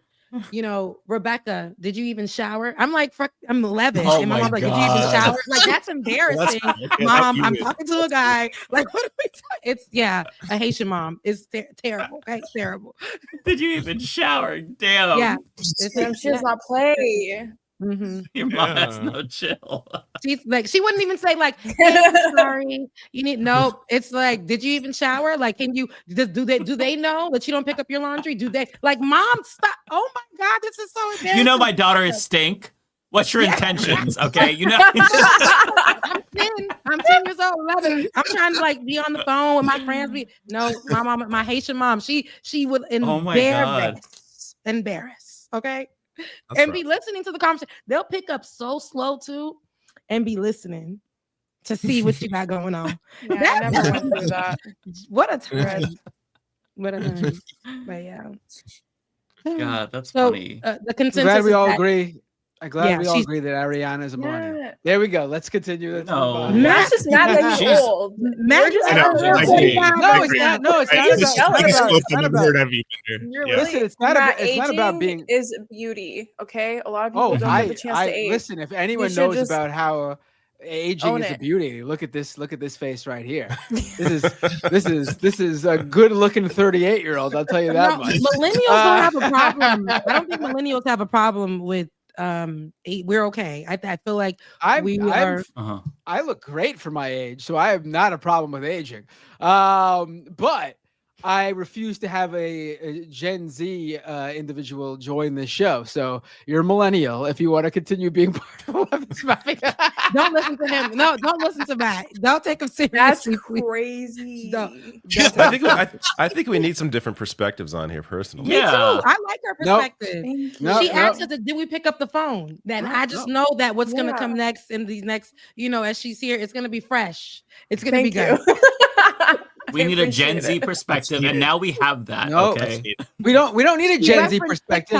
TikTok. We got plenty of a Gen Z perspective during the election. We know exactly where Gen Z stands. Oh, God. Millennials officially the greatest generation. I thought it was Gen X that voted mostly for Gen Democrats. X and Gen Z.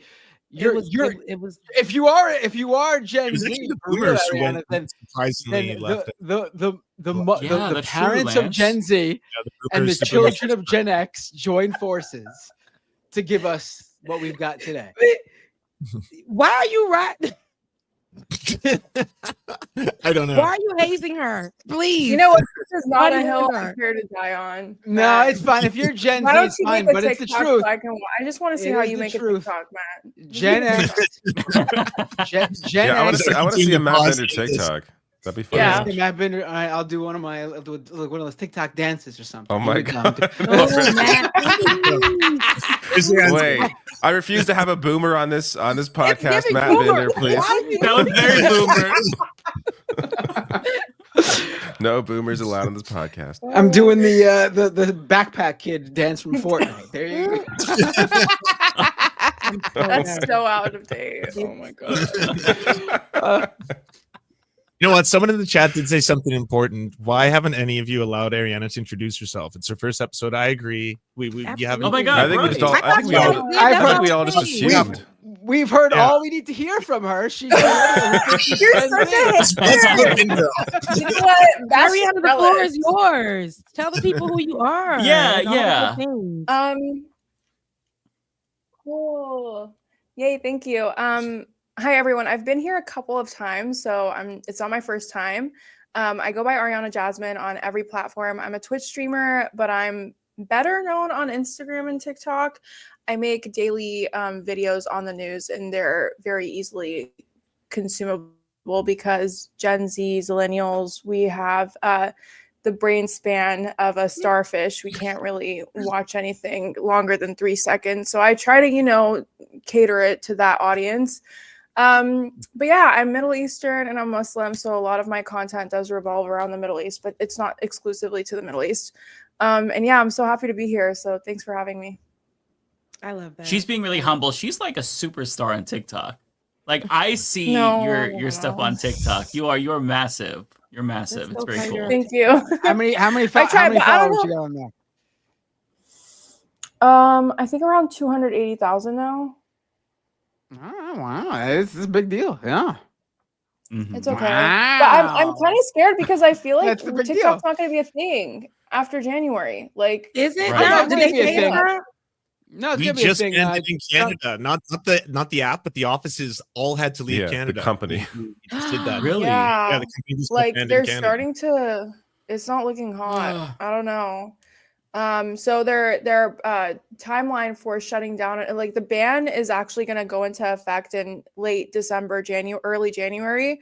And I just don't know. I know one of the sharks was like, "I'll buy it off, of China, whatever." That was a rule, right? Like if an American or someone who wasn't located in China bought majority, then it can still stick around, which is also fucked. So I don't know if they're gonna do it or not. You mean like Shark Tank sharks? Yeah. One of the sharks was like, "I'll buy Kevin it." O'Leary, right? It was Kevin O'Leary. Yeah. I don't think any of those guys can afford it. Honestly. You got 2 pages, Ariana, on TikTok? I only have one that's active, but I probably have multiple. I was like, somebody's trying to get you. No, but wait, I see. How many followers on TikTok did you say you have again? 280,000? Mm-hmm.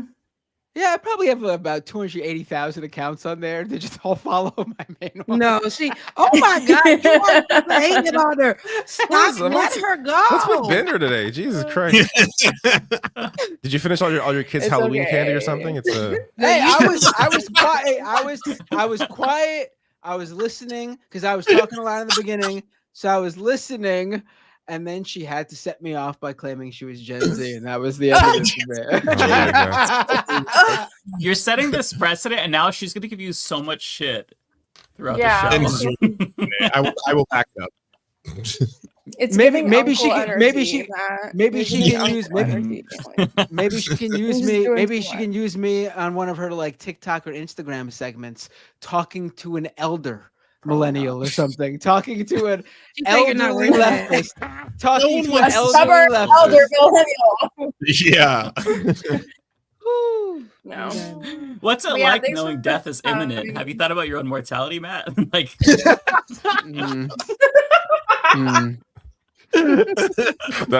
one hit him hard.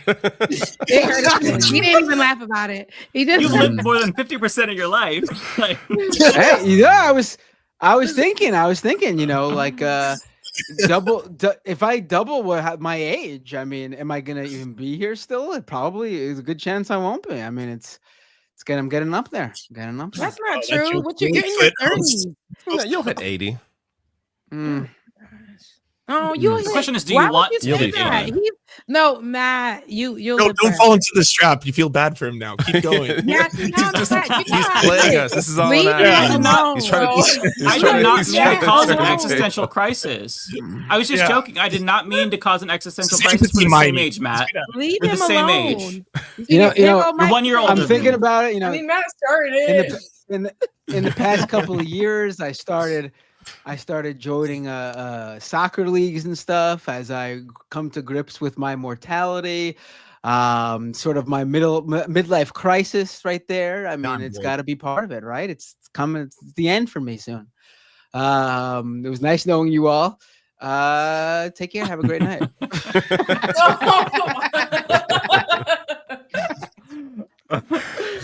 I kind of wish you went offline because then we could finish the show in like 10 minutes. Oh, Lord. I actually am completely fine with aging. I'm not worried about it because I see people are now. Yeah, you don't seem like someone that would be worried about that. Yeah, I don't care. When I die, I die. Yeah, but we're I- living like- now, so that's the important part. Exactly. Okay.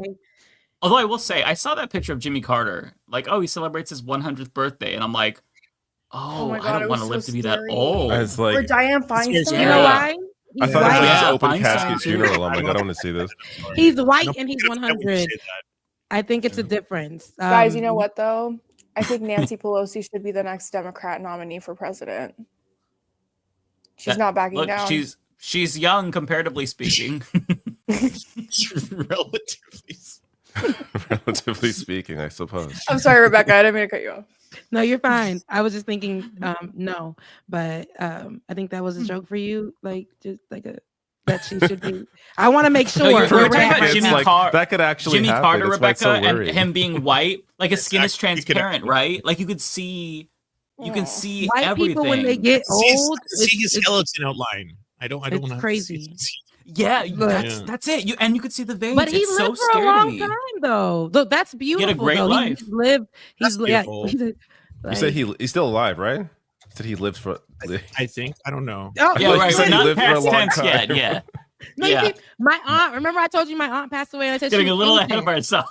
Yeah, it's crazy. Hopefully, I ain't trying to no, but remember I told you guys my great aunt passed away, and she was ancient, 102.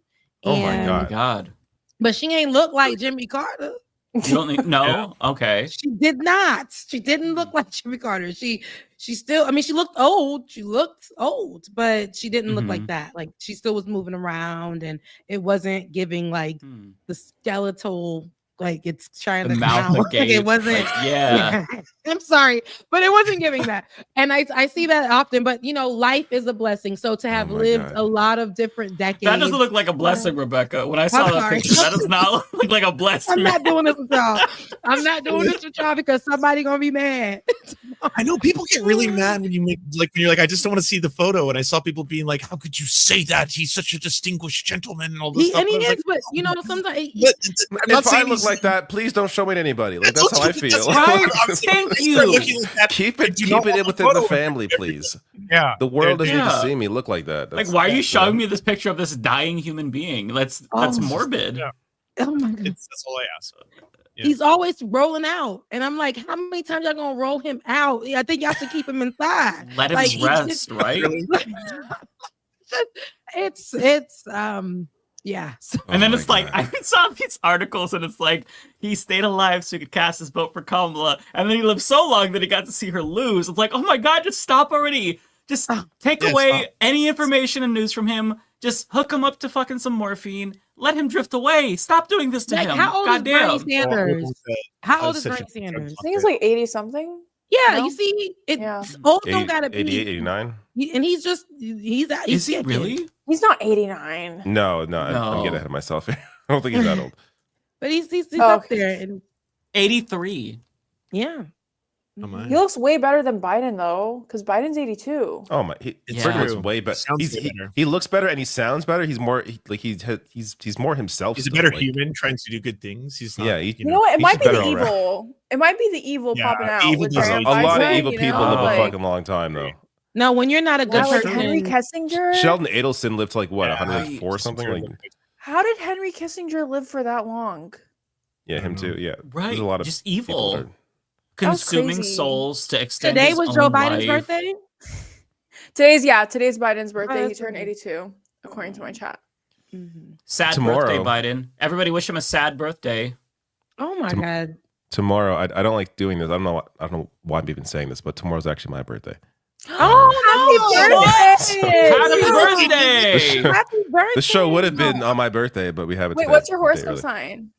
sign? Scorpio. Oh, okay, cool. So wait, didn't it work out best for you to have it today too? Why would you want to do the show on your birthday? I wouldn't right? be here if it was tomorrow. Yeah, but I'm now so glad we moved it. I'm so glad. Yeah, I we did that. could have had the Make sure you week send off, all but it's your okay. I'm super here now. chats to David for his birthday. Send him some But you would've birthday love, missed- some birthday coin, because he ain't gonna ask y'all, but I'ma tell y'all. Just show him Yes. love. Show David some love. It's his Yeah. birthday. He deserves. Oh, so- thank you. You And don't say have to. something nice No, about send him a Concord, coin. the video game. Actually, You would've- somebody already brought you up a would've- video game in one of my chats, so I appreciate You would it. have missed episode 100 if it wasn't for me. Is today episode 100? Thank you, Matt. You know I owe what? everything to Happy you. birthday, David. Happy Poor birthday. David. I've given you the greatest You gift gave of me, all. I was just gonna say that. You just gave me the greatest gift of all. Thank you so much. Yes. I really appreciate that. And David, you're 45 now, 47. Oh my God! Don't even get me started. How old I am? How old are you, David? I'm gonna be a year from 40. Really? Oh, so you're older. You're older than me. Yeah, I think I'm the oldest one here. We're all very Oh, close. Wait so a you'll minute. die first. I feel No, better I now. just No. turned 34. And you telling me you 39? Tomorrow. Wow. You don't look it. I mean, not that it looks. See, I told you millennials is something about it. You a white one too, and it's something about it. You see his preservation up in there. Hate. David's white. Oh, I have noticed a few, maybe just a few gray hairs here and there. I'm just like, all right, A lot of people are it's gray happening. early, though. It's okay. Salt and pepper is fine. Yeah, happening. no, it's fine. No, fine. Yeah. Yeah, I'm actually I fine. love Whatever. when It it's doesn't salt really and bother me. pepper. It's nice. But I thought it was called Gray Fox. It's called Salt and Pepper. Yeah. it's not silver fox. Some people call it silver fox. Sorry, Silver Fox. That's Some it. people yeah. call it salt and pepper. That's It's when not you're when like like fully. Silver Fox sounds is when you're cooler. all white, isn't it? yeah, I yeah. think When you're so. all when you Yeah. Silver fox is when you're all white. Salt and Mhm. pepper is like Yeah. a little Okay. white when you got showing the little up. mix. Little Yeah. white hairs. Yeah. Mhm. Yeah. Some people are Yeah. Beijing in it, and you can never know. I don't know. I know people. What? I walk into a guy's Beijing? bathroom. What does that mean? Oh, I don't know it. Beijing Beige, is like the color. dye, and there are guys who are dying. Wait, they're, what- they're what's Yeah, the dying guys, Just their guys for hair. dye their men. hair. The What's it called? rents. They're dying it. No, but what did you what? Beijing. Beijing. B E I G E N. Oh, I thought you. The Beijing. place. Like Beijing, the city. I got real No. racist for a minute. No. Mask off. Episode No. 100.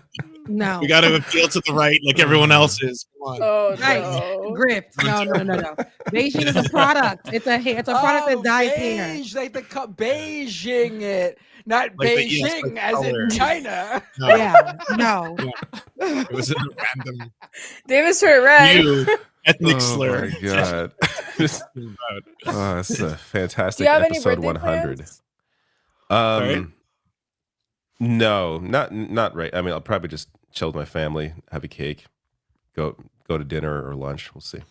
Nothing. Nice. You gotta I do don't- something. I don't want to. Yeah, but for me, like Even if treating it's myself small. is treating myself for me like I'm like a perfect birthday for me is like not going anywhere, just staying home and watching TV and playing games and hang with like my son and my partner. Like I'm good. There you I'm good with go. that. Yeah, hell yeah. You gotta do what makes you happy. I I'm the enjoy same staying way. home as well. Yes. Yes, that's the Yeah. best. Yeah, Yeah. absolutely. Yeah, I don't want to be around people. I just want to be in my own Exactly. thoughts, sulking and seething. Well, not One that warrior. part, but 39. I just realized I gotta get the lighting thing in the background going. All of you got lights going on in the nice backgrounds with lighting. Bisexual lighting. The Yeah, I can change bisexual my- lighting's I can change going my on. lighting. I gotta Mine is get my it. apartment and my bed, so I don't know if you're talking about me, but Yeah, but you have stuff behind you at least. I just got this white wall. I mean, I Mine makes can't put noise. anything. I could like the wall is right here. Like If you green I screened it, stream- you can have anything you wanted behind you. I do Or you have a could put green a light on the screen. white it wall. could be the ocean. No, I do have yeah, a green you screen can be behind on me. the beach. I just don't Not use it David for showing that. off. Okay, David, we know you got the color changing lights. pretty sweet. Whoa. No, seriously. Wow. And how David did it, you can do it if you want to do the same thing, Matt. Like I think you have a light on the ground and you have it like I gotta do positioned. that. It's Yeah. LED No, light. he's got the whole he's got a light stand. Like he's got this big stand up light. I gotta get myself one of those. Mhm. It's pretty Or a cool. green screen. Those are cool. Or however you feel like. I have a green screen, but Yeah. I just don't. You can't put it behind you. Put it. I mean, it is behind me right now. I could lift it up right now. The if issue I with the wanted. green screen that I find is that it changes your skin color a little bit. Like I never liked how Yeah. my skin looked on the green screen. It's a Mhm. little off. I Flush. use it. Mhm. I use it for my regular stream, just because otherwise it's just or the whole screen is just me and a white wall. With you guys, I don't use it because there's you got your nice backgrounds, and I'm just this little square corner on the side, so it's not that big of a deal. Mm. Well, we can get to super chats. Yeah. Yeah. Did I do? I'm having a good time. Let's continue this for a little bit longer. Absolutely. It's He wants my his birthday. birthday My birthday tomorrow. wish to get a super chats now. That's what he wants. Well, Yeah, no, it's his birthday no, tomorrow. You would be really great actually if we actually make it to 12 midnight so we could celebrate your birthday Are you here crazy? together on the stream. I can throw it in the X chat and say happy birthday. I can't wait Ariana's to like, tune why in. did I join this? I don't even think David wants to do that. I Like, can't wait that's to tune in crazy. tomorrow and see you and Mike celebrate my birthday I think Oh, that that's would not be in the gonna morning happen. when I check it out. only an hour and 40 minutes more to go. Let's do this. Yeah, right. Starting with, let me get to, since it's my birthday. It's your and birthday. Go Only ahead. because it's my birthday, I'll start with my super chat. Actually, no, you can go first, Rebecca. I only got a few, okay? And I hope that they rain on you so you can stay a little bit and you have your coin to spend on yourself and treat yourself tomorrow, even if it's ordering food for yourself. Tunbo Soon, thank you. He was telling me about Mom's I'd like the MILF joint. He said extra detail not included, so he was telling me about that. Sophie, thank you for your super chat. Like the video, please. It helps the channel. It sure sorry, does. Michelle, you Make both- sure the MILFs you wanted to what? I didn't hear the second the part. MILFs. What did it say? It said Moms I'd like to rock, but he didn't. He okay. he made sure The he was PG. he was behaving on my in my space. And then there's Sophie. Thank you so much for the $5. Like the video, please. It helps the channel, and it does. Ty Williams supporting my creators. Appreciate you, Becca. Thank you. Toon Bosun again. Triple divorce, middle-aged white guy looks for potential wife candidate using Miss Universe pageant. Sources says best 5 out of 7. I think what we was talking about. What you call it? And then Angela, I appreciate it. I used Ferris Bueller. You're still here, GIF for my last tweet ever, and X has a warning on it and won't show it by default. P.S. Love the opening. Thank you, Angela. See, she saw the opening. And then 10 lawn gnomes. It's not don't pour from an empty cup. It's don't boil an empty pot, because if you burn beyond your capacity, you risk permanent harm to both yourself and those around you. I could see it that way too. After 10 plus years, soon, my mom's family finally got their visas to come to America, and this is why I don't want to come to this country. I hate the country. I'm so sorry. I know it sucks. Rolando, I don't know what to say here, to be honest. I just wanted to show some love. Prayers up for your loved ones in Haiti. She's a millennial, by the way, and she's not. He's talking about you, Ariana. She said she's Generation Z, and that's what I'm gonna call her. And tell her to accept it. I won't, and you don't have to accept it. But thank you so much, Rolando. And we'll ban anybody who says that in the chat too. If you call her millennial, we'll ban you. So she even she talks like one. Like she literally, there's things that she said. I'm like, that's crazy because that's only Generation Z, and she's that. And let her have it. Biden turned 82 today. Thank you, Parker. I hope he didn't get a cake. Tigwick, semi-anonymous foreign funding. Tigwick. And that is about it. And also, I think there was Omega Star. Thank you so much for the love offering as well. All right, y'all. It is David's birthday. I hope that y'all bless him, even on tomorrow. Happy birthday, David. Love you. Mean it. I hope you enjoy the rest of your day. And thanks for coming on, Ariana. I can't wait for us thanks for have having our me. real family shows. And Thank Matt, you leave you. her alone. Bye, y'all. Love you, Mean it. Bye. It was just a little, listen, it was a little Period. light hazing, okay? A little light hazing. First episode with the new 6. You need to welcome Ariana or any new person by a little hazing. You know, what do you want from me? to be fair, Speaking Ole hazed Rebecca when she came on the first episode. Sorry, Dave. Yes, that's That's very true, right? I was And gonna she's say, lucky. She's lucky I didn't stuff her in a locker. All right. So You could try. do you have super chats, Ariana, or are they not connected to your? They don't like YouTube doesn't give me that option, so I'm still a baby okay. on YouTube too. Yeah, so make Aw. sure you all subscribe and watch on Ariana's channel so that she can. Thank you. I'm connect with beefing you. up my Yeah. YouTube channel, so Hell yeah. Nice. I'm posting Get her videos. monetized, everyone, and then she can do super chats too. Yeah. Mm-hmm. Go subscribe You- right now for David's birthday. Subscribe to Ariana. Yeah, That's his send birthday David money present. too, though. And here, Send David money too, though. that's just whatever. It's a birthday. Who cares? I'm old now. Birthday is like whatever at this point. I there are times like I think once at least for me, once I hit 30, there were times where I just forgot my age. Like, am I 32 or 33? Like that happened like every year. I would like forget how old I was. Apparently, other people have a similar experience. It's not just me. So, David, I genuinely have no idea if I'm 37 or 38.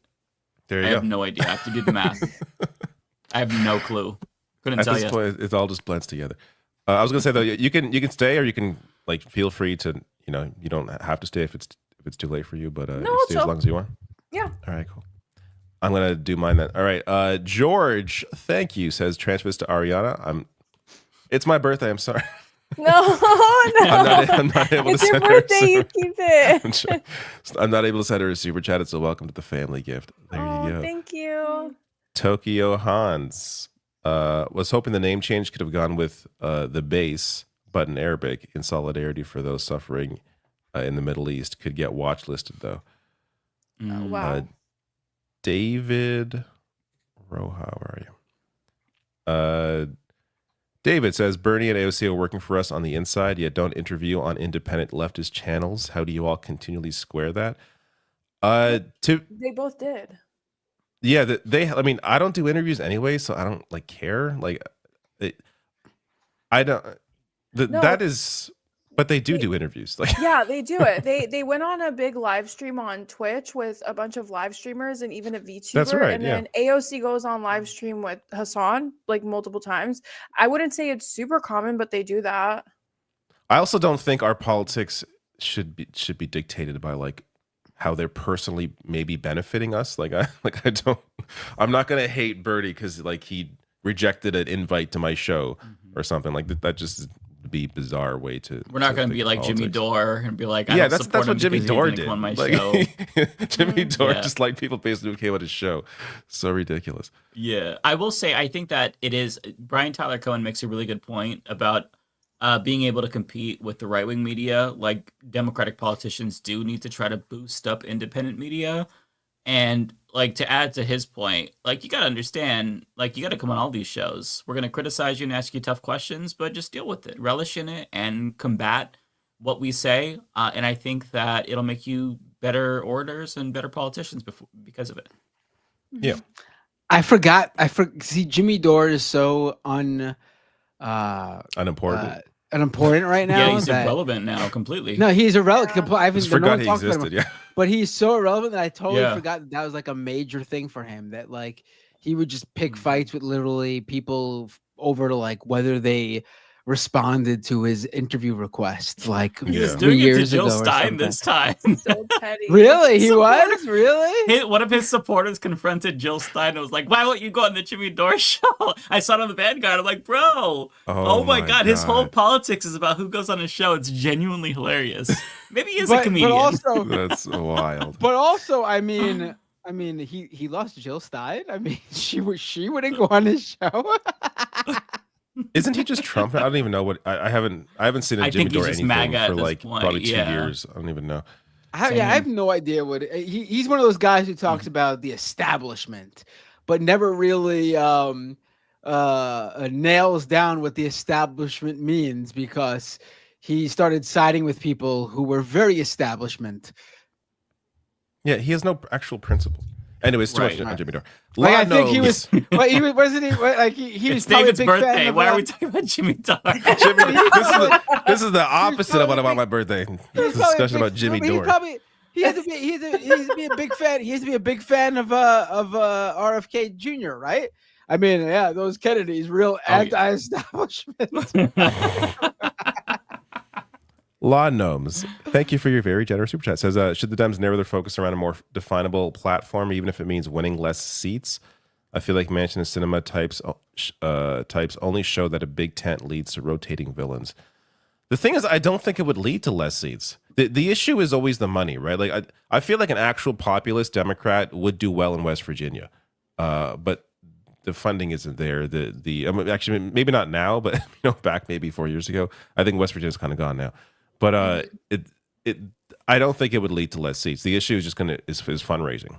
Like that's kind of the problem. And like when it comes to primaries, and during a primary process, that's when the good candidates tend to lose because they have less money. Independent news says, see Kyle on Piers Morgan. He needs to debate more. Yeah, I did a video on his appearance on Piers Morgan's show. It's Kyle's really good at. He doesn't do a lot of appearances. I think he's kind of like me, where it's too much. It's too much mentally to have to like. I don't know. It's too much work. It's too much like mental effort. It's always effort for me to have to like talk to people generally, let alone like be on like someone else's like major show. But he's really good at it, and he did a really good job. And Piers Morgan's such a clown too. Yeah. Emma just went on. I heard. Yeah, I haven't seen that yet. I gotta watch that. I saw a clip. She really owns him. The thing is, like, amazing. Piers Morgan, I think, has a kink for getting owned. Like he's terrible. I covered like 2 different clips of Kyle's appearance, and in the first clip, it's like a minute long. Piers Morgan contradicts himself twice in that clip. Like he complains about the Democrats calling Trump, fascist, and then he goes on to say, isn't woke culture like the new fascism? And he's criticizing like Democratic Party for being woke and how that's fascist. It's just he's all over the place. He has no coherent arguments. He always tries to defend the right in a way that he tries to make it sound like intellectual or like he's really thinking hard about this, but he's also full of shit. He's just a massive blowhard. I really can't stand him. Like I think he has no ideology. His ideology is to the dollar, is to money. That's why he just sits there while people fight. Like he does so little work. The producers, whoever the fuck runs the show, they do all the work because they book the guests. He sits back, asks questions, gets his ass kicked when he is, part of the debate, and just doesn't he sits there and makes money. Like I hate him, but I feel like I should watch him and cover him less. But he gets it's a good platform for people getting their message across in maybe to a different audience, because I can't imagine his audience, at least the majority of them, are that far on the left. Yeah. That's not the right one, but that's the right person. There we go. I never know how to say your name. I'm sorry, but Kaya Damon, is that what it is? Thank you for the generous $5 super chat. Says congrats on 100, David. Picking up Metaphor Refantasio post-election felt like the right decision to start. And I was playing, so in that game it's an RPG, and you are essentially trying to win an election, kind of. So you're going around like the country and like meeting people, and it was weird playing that while the election was going on, because you're like going up against this really evil individual who is sort of a Trump-like figure, and even not completely in resemblance, but a little bit. And it was just a bizarre thing to play through. But it's a fantastic game. I'm glad you are enjoying it. It is one of the great games of the year, I think. A few more here. Lawn Gnomes again says, amazing how I hope you get what you voted for scares Trump voters. They'll always claim the victim card but never think anything will happen to them. JD Bovey, thank you for your super chat. Says, great job, Leftist on 100. Thanks for mentioning the movie Idiocracy. I've heard it at least a dozen times in the last week. For good reason. I also have not seen that. Oh, it's scary. It's just America 2024. Trying to find the next one, but here it is. To be fair, the president is a wrestler in that, not the president is friends with the wrestler. So things are not quite there yet. Once a WWE wrestler becomes president, then you'll be fully there. Oh my god! Is that part of that? Because before Trump lost, definitely watch it. Before Trump lost, I speculated if Trump loses, it's going to be Hulk Hogan next time, because that's like the trajectory of the party. And I hadn't even seen that movie. He will win. He would. He'd win. Hulk Hogan. Lado says triggering Binder by reminding him that phones are more Pop-Tart than banana now.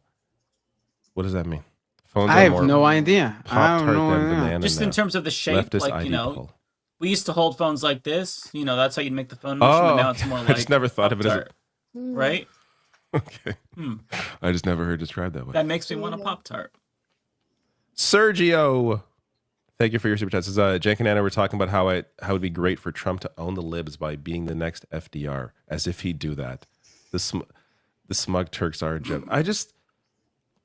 I'm just amazed that, like, if their strategy is they think the right is watching them and listening to them, that they think that's happening is wild to me. Like the way he responded to Elon Musk, getting at him or replying to him. The idea that Elon Musk is actually going to take anything Cenk says into account is just why are we even pretending? Why are you even pretending that they're listening to you or would listen to you? Or that like what, you're trying to goat like Trump's watching your show, trying to goat him into being the next FDR. Why are we having these stupid conversations of things that are not going to happen? Like it's just it's so funny. It's such a weird headspace to be in, to think that like It's just a you're notice that me senpai. influential on the right. It's weird. I mean, Anna's Would pretty they be much so a pissed? centrist now. Yeah. It's that's bizarre. insane. I did not see that, but if they're trying to like go Trump into being FDR, that's genuinely hilarious. It's just a bizarre turn. It's getting late. We'd be so mad if you gave us Medicare for all. No, we would be so angry. Don't you dare become FDR. Like trying to like use reverse psychology next. Like, don't you dare, Trump. We'll be so angry about that. It's just stupid. Bro. JD Moby says, happy birthday, David. Thank you so much. Carl Shaw says, happy birthday. Thank you. Fuggy, great name, says, happy B-Day, Dave. My sister and I found you separately online and are both fans of your work. Happy to be a patron. Keep up the great work. Thank you so much for that. Means you have double the support. That's awesome. There's more than I realized. Otaku Dragon says, happy birthday. Also, did you see that several European countries such as Italy and Finland have advertised to Americans fleeing Trump to move to them? I have not heard of that. Sorry, Italy. Get rid of the fascists and then we'll talk.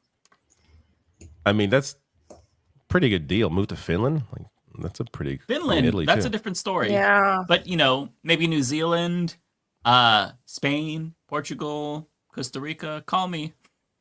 Advertise to me. Seth Wade, happy birthday, David. Thanks for staying the course and having integrity. I appreciate your content. What Letterkenny crew would you run with? Just because I'm Canadian doesn't mean I watch Letterkenny. So I cannot tell you, though I do know what that show is. I just have not watched it. I hear it's good, but I don't know.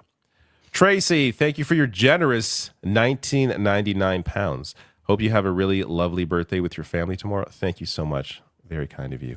Tamika Johnson, thank you for your super chats. It's happy birthday, using your wish to keep the U.S. from the brink of collapse through the dump administration.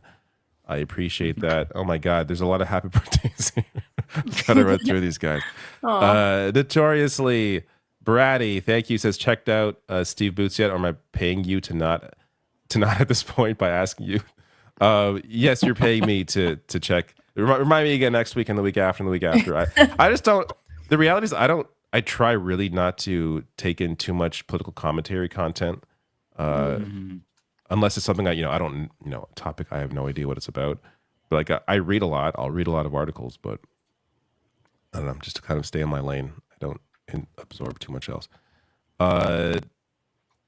Tunbosin, thank you. Says, happy birthday, Mr. David Doel. 39, no grays, no salt and pepper, but still looking spicy. And there's some grays there. You just can't see them on camera, but I appreciate that. Notoriously says, if I can find you, says, by the way, I'm just kidding. I have your kids too. Did I miss something? I have your kids too. I'm reading the previous one from the, I don't know. But I appreciate the super chat. Thank you. Just know when it gets this late, if you disjoint your super chats and you're referencing a previous chat, I'm just not going to get it because my brain's not going to connect the things. Doc says, happy birthday. Thank you. Notoriously says, young. Thank you. And that's it. There we go. Good night, everybody. I feel like I've been slurring my words for the past 10 minutes. Happy birthday. Thank you. I'll have a great birthday. Thank you all so much. Have a good one. See you all. Wait, is there one? Are we doing a show next week? What's happening next week? We're doing it Wednesday. We're doing it on Wednesday. Yeah. On Wednesday instead. Wait, are we doing Wednesdays now? No, just it's because Thanksgiving next week. Thanksgiving next Thursday. Oh, yeah. Okay. Got it. Yeah. Night. David, David's gone. Mike, I only have a couple. Could I read them quick? Because I have to leave at 8, if that's all right. Yeah, feel free. Just leave it 8. It's 10:30, my friend. You're about 2.5 hours. No, I'm joking. I know you have. You're Mr. West I was Coast. going to say EST is not real. Is Quick Primes, a cute backpack. Thank you so much. Mash Shanners, thank you so much. Weird Collar Guy, thank you so much for the Primes. T-2011, thanks for the gifted subs. Fabuli, thank you for the gifted sub. And then finally, thank you Razorblade for the $5. In light of the Maori protests, go check out the band Alien Weaponry, especially the song Kai Tagata, Tangata, and I totally recommend that band. If you like heavy metal and you like really powerful music, I would really recommend Alien Weaponry if you haven't already heard them. They're a Maori band from New Zealand. Really badass if you're into that kind of shit. Okay. Here, Odinson, my wife and I both have the Motorola Razr 2024 phones. Badass. Evil Pickles You. That's how they live so long. Also very true. From Arch Aturo with the MX50. How probable and useful would it be for the trans community to create social survival programs like the Black Panthers did back in the day? I don't know how much I'm allowed to say on our platforms, but I completely think that it's really, really good to get organized with any kind of LGBTQ plus organization, especially a local one, and in any way, shape, or form. If it's involving self-defense, yes, absolutely. Please protect yourselves and protect yourselves from baddies who want to hurt you in any way, shape, or form. Looney Tunes 9000, thank you for the $1.99. Here's the first dono for Ariana. Send them to Ariana, everybody. I don't know, Ariana, if you have other ways people can send you money. If you have, I don't know, did you Cash App like Rebecca or something else where they can donate to you? I have a PayPal link. Oh, Would there we that go. work? Yeah, let me. I mean, if you don't mind so we have a sharing, little banner. Well, like, no I'll worries. create a banner. If not, And then they could it's send little totally messages. fine. And then finally, Arenza with the 500 yen. Thank you so much. Join late and catching up. But here is for Matt's PC. Oh, see, I appreciate you donating to me for Matt's PC. That's great. And also welcome, Ariana. Very great to have you. Thank you. Ariana, you what's so your much. PayPal link? Can you read it and I'll just type it out? I just sent you the Streamlabs in the chat. Okay. Oh, perfect. But no worries. Like, it's totally okay. It's fine. Take it away, Mike. Matt, you guys. Okay. Give me 1 second. I'm making a scroll banner. And then if you want her to take your questions. Awesome. Thank you. There you go. Yeah. So Matt, I'm gonna go through mine first like I did last week, and then we'll go through you and Ariana next. I do have to bounce at 9. So I'll just make sure I get all mine out of the way really quick if that's cool with you both. Yeah, go ahead. Okay, so from Asa, $2. Did you see the new Coca-Cola AI ad? Yeah, it looks terrible. I hate AI. It looks so bad. John Lithium, thank you for becoming a member. Really appreciate that. Lizzie Bennett, thank you for the 5. Cenk Uygur, founder and CEO of TYT, the home of progressives, get cucked by the richest man in the world who bolsters right-wing TPs. It's a sad sight. It is really sad. It's very, very sad. Fritza, thank you for becoming a member for a month. Let's see. The next one here is Rick. Rick Robin, thank you for the 50p with the slash. Will the Onion be target of Trump's wrath? I don't necessarily think so. I think he's got an axe to grind with specific mainstream media personalities. In the way that he did, like with Jim Acosta, how they revoked his press credentials. I think that those folks who are very visible, those are the ones he's going to go after. I think he's very boomer-brained in that sense. So if like a Fox News host said something mean, I think it's going to hold that grudge. So I don't necessarily worry about the Onion because I don't think he knows it exists. Maybe that's just me like coping because I'm hoping that he doesn't know we exist because we've been talking a lot of shit. I got like 5,000 videos. We'll see. I'm not changing shit though, and nobody should. John Lithium, thank you so much for the 5 gifted memberships. I really appreciate that. The next one here is from Jerome in Seattle. Thank you for the 5. As a gay man, I have to say, she's prettier than all of you. Welcome, Ariana. Oh, thank you very much for welcoming her. I appreciate Fuck you, it. Jerome. We're pretty too. Just kidding. Just kidding. Hideous Lemon, thank you so much for the member chat. Happy 100 to you guys. Feels weird that it's already been almost 2 years. Keep up the great work. That is extremely weird. Yeah, it's 2 years is a long time. 100 episodes is quite a bit, but you know, here's to 100 more.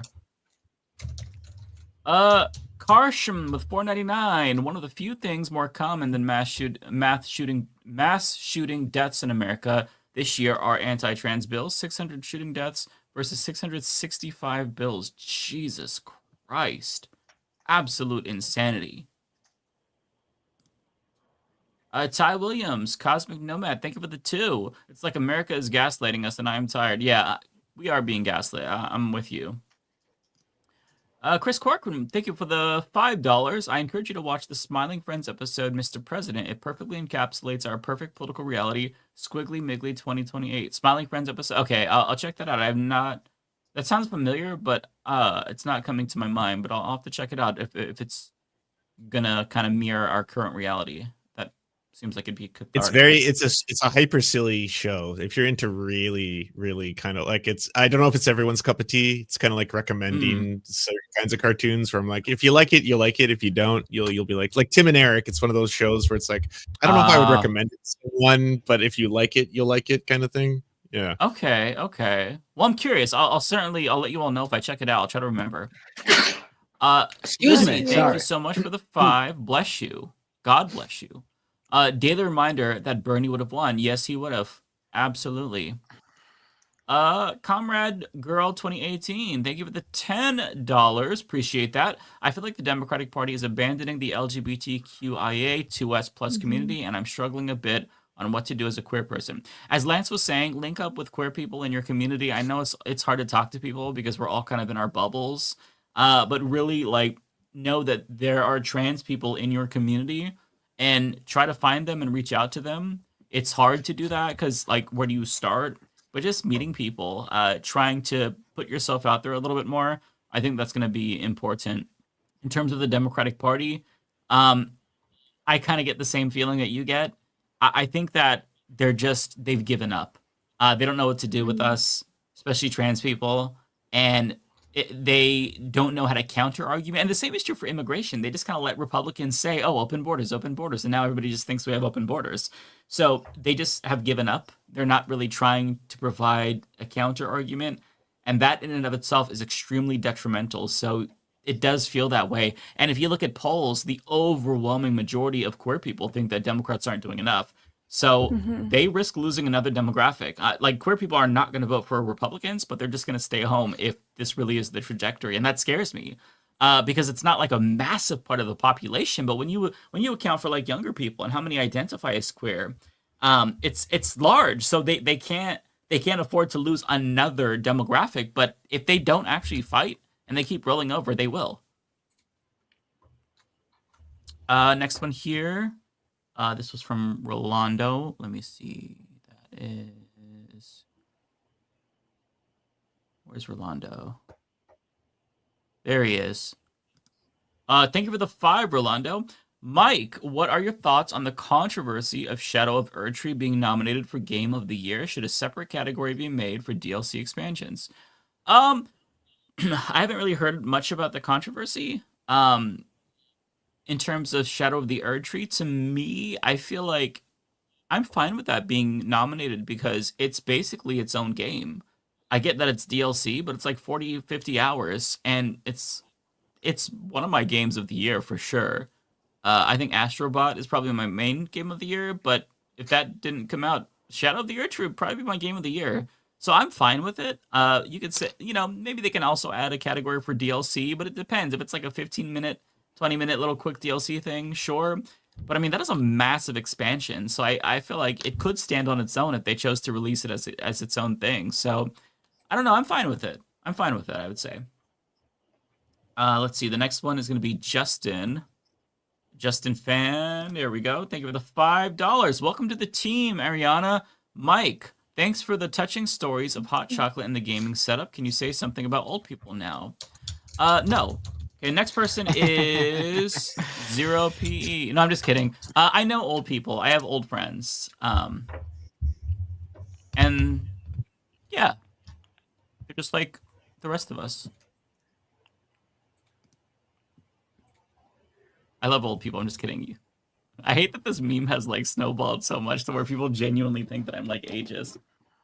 And to be clear, just so you all know, any retail job I've been at, my main friends were always old ladies. Like when I worked at Walmart, I was really good friends with the old lady in the fabric department. Oh no, you And she did would that. I have friends that are old.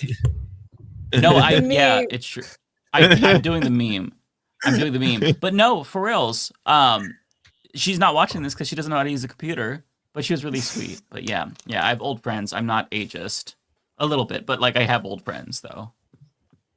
No, I hate old people. I'm just kidding. Okay. Sorry, I got sidetracked. Zero PE 499. Thank you so much, Zero. We're not outnumbered, we're out organized. Yeah, that's true. Malcolm X, all we got is us, and we gotta utilize the energy of people looking for where to go. Join orgs. Yeah, I think that's a great start, honestly. Sakti, $2. Thank you so much. Watching me, watching you, sweet line. Thank you, Sakti. Next here is Sean. Sean, thank you for the member chat. Elon Musk has billions of dollars, but still sucks at Elden Ring. His build is about as good as his Teslas. Oh my god, that shit is so funny. I want to explain it to people because it's like, unless you play the game, you don't get it. But like, he put more than 100 hours into the game, and very clearly doesn't know how to play the game. He had like 3 shields, which you only need 1, if any at all. Yeah, like so many summons. Is wild to me. So yeah, he's not good at it, to put it mildly. Let's see. If I PvP'd him, I would fuck him up. Okay, Jason P, thank you for the $20. Very generous. Appreciate that. The new intro is fucking banger. I love it. Well, hey, I'm happy to hear that. Thank you to Lance. Also, I did the visuals, he did the audio, so it was a team effort. Cosmere Dragon, thank you for the 10. Kyle has been on Piers Morgan and Vosh lately, but not Leftist Mafia. Why the Kulinski hate? I'll reach out to him again. So Thursdays didn't work for him when I reached out to him last time, but I'll see if he wants to come on. I think that's a relationship in the other direction. I think it's one of those things like if someone was like, "Hey, why do you guys not have Hassan on your show?" It wouldn't be because I don't enjoy Hassan. It's because I think he's bigger than we are and hard to get a hold of. Not that we wouldn't be happy to have him on. Hassan's been begging to come on the show. Yeah, I know. He keeps begging. We have to turn him down. Like, awkward, but you know how it is. You know, I don't know. Not this week, Hassan. Okay, we're kind of busy. Maybe eventually. Yeah, we got Thank a you, lot Kenzie. of people coming on. He actually, we were talking with him about being the 6th member, but he didn't. We just couldn't. It wasn't a good have fit. him on. Yeah, it wasn't a good. We were just like, I don't think you'll do enough for us. Yeah, exactly. Yeah, doesn't have right. Yeah, it's a little bit too Keep one-sided. streaming, keep at it. Everything we'll do for you. Yeah, we told him to keep at it for a little bit, and maybe we'll consider it. Maybe one day. Maybe. Blue X, thank you for the 2. Today is TDOR, and we get the Bathroom Wars V2. I know, of all days to do this shit, the Trans Day of Remembrance. I can't. And somebody, I don't remember who, I think it was a Democrat, they posted about the Trans Day of Visibility on the Trans Day of Remembrance. It was like, oh my god, can you even just try? Are you serious? It's just, jeez. Yeah, I don't remember who did it. It was like a sitting Democrat, and I'm just, man, it's so tiring. It's so tiring. Let's see. The next one here is going to be Brady.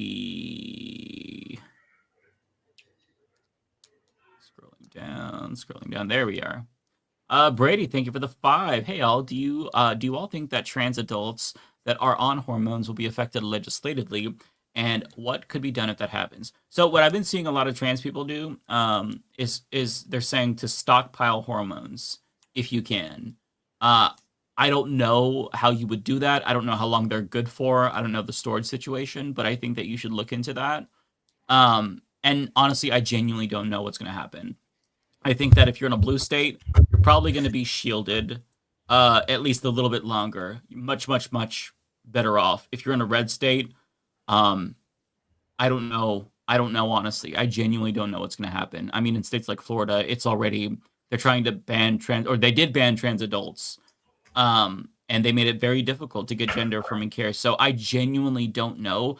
What I will tell you is talk to other trans people, ask them what their plans are. One thing I'll say definitely do before Trump takes office is get your gender markers changed, update your ID, your passport, get all of that done. Because you might not be able to do that. We don't know. But that's going to be one of the first and easiest things that he's going to come after. So get that taken care of like tomorrow. Like do it tomorrow. But make a plan and certainly meet up with other trans people. Talk to them about what they're doing. Because it's I don't know what the plan should be. And that's kind of what I'm talking with my own family who are trans. They don't really know, but I think that there's been some ideas that's been floated, and at a minimum, trying to see if you could stockpile some hormones. That's a good place to start, honestly, just to make sure that you have some backup, right? If you can do that. I know it's not cheap, but yeah, I wish I had a better answer, Brady. Unfortunately, it's tough because we're kind of working with like ifs and whens, so it's tricky. Just don't navigate this alone. There are other trans people that are feeling the same way, and I think that there are people that whenever I see like a plan, I try to share that shit because it's really important that you're not caught off guard. Pancake, thank you so much for the $10. I really want to thank you, Mike, for shouting out Zed Tabani's video and channel a few weeks ago. It did really help cool my anxiety for the time being, and more people really need to give it a watch. Yeah, I'll recommend that again. Zed put out a video. It's like 25 minutes long about Project 2025 and what Trump can feasibly do as president. And it was really, really good. It helped to kind of put things into perspective for me. And he released this like days after the election. It was so good. It was like food for the soul. And it was very realistic. Like he wasn't trying to be overly optimistic and say, oh, everything's going to be okay. He's like, no, things are going to be shitty, but here's the realistic thing. Like this is what he can do and how far he can take it. And he did days worth of research. So everybody go watch that video because it's so well done. Shout out to Zed. John C, thank you for the 5. I've been to Dem fundraisers. They don't get working folks. Yeah. After I got laid off in 2023, this older lady said, there are plenty of jobs out there. Yeah, they don't get it. They just don't get it. Otaku Dragon, thank you for the $2. Did you watch the anime Furin? I've not seen that. No, I haven't heard of that actually. I need to get caught up on One Piece first. Still trucking through it. Let's see here. Next person is Christopher Walters. Thank you for the $9.99. Appreciate that. Just heard Mike Johnson is banning trans women from Capitol women's bathrooms. Sigh. Anyways, love your book. Well, hey, I'm so happy to hear that you love the book. That makes me feel so good. Yeah, I saw that. That whole situation. I don't even know how to respond to that situation. As I was saying earlier, usually I have like a lot to say about that, but I just feel like, what do you even say anymore? It's just a fucking circus. It's so depressing to see. And I'll be honest, I was a little bit disappointed by Sarah McBride's response, where she's just like, yeah, I'll comply with, Mike Johnson's request. It's like, fuck that. Fuck that. Use the bathroom of your gender. You're a woman. Use the bathroom of so I just the whole situation is so depressing. So I was gonna talk about that tomorrow, but then I'm just like, honestly, I don't have the mental bandwidth. I'm gonna talk about something stupid. So I'm talking about some MAGA kid that thinks it's gay to be with women, literally. So that's like my junk food for tomorrow, because I just can't take the fucking reality of what's going on. Honestly, it's so bleak. How'd you find my alt MAGA account? No, I mean, what? What can you? I want to hear more about this. What's going on?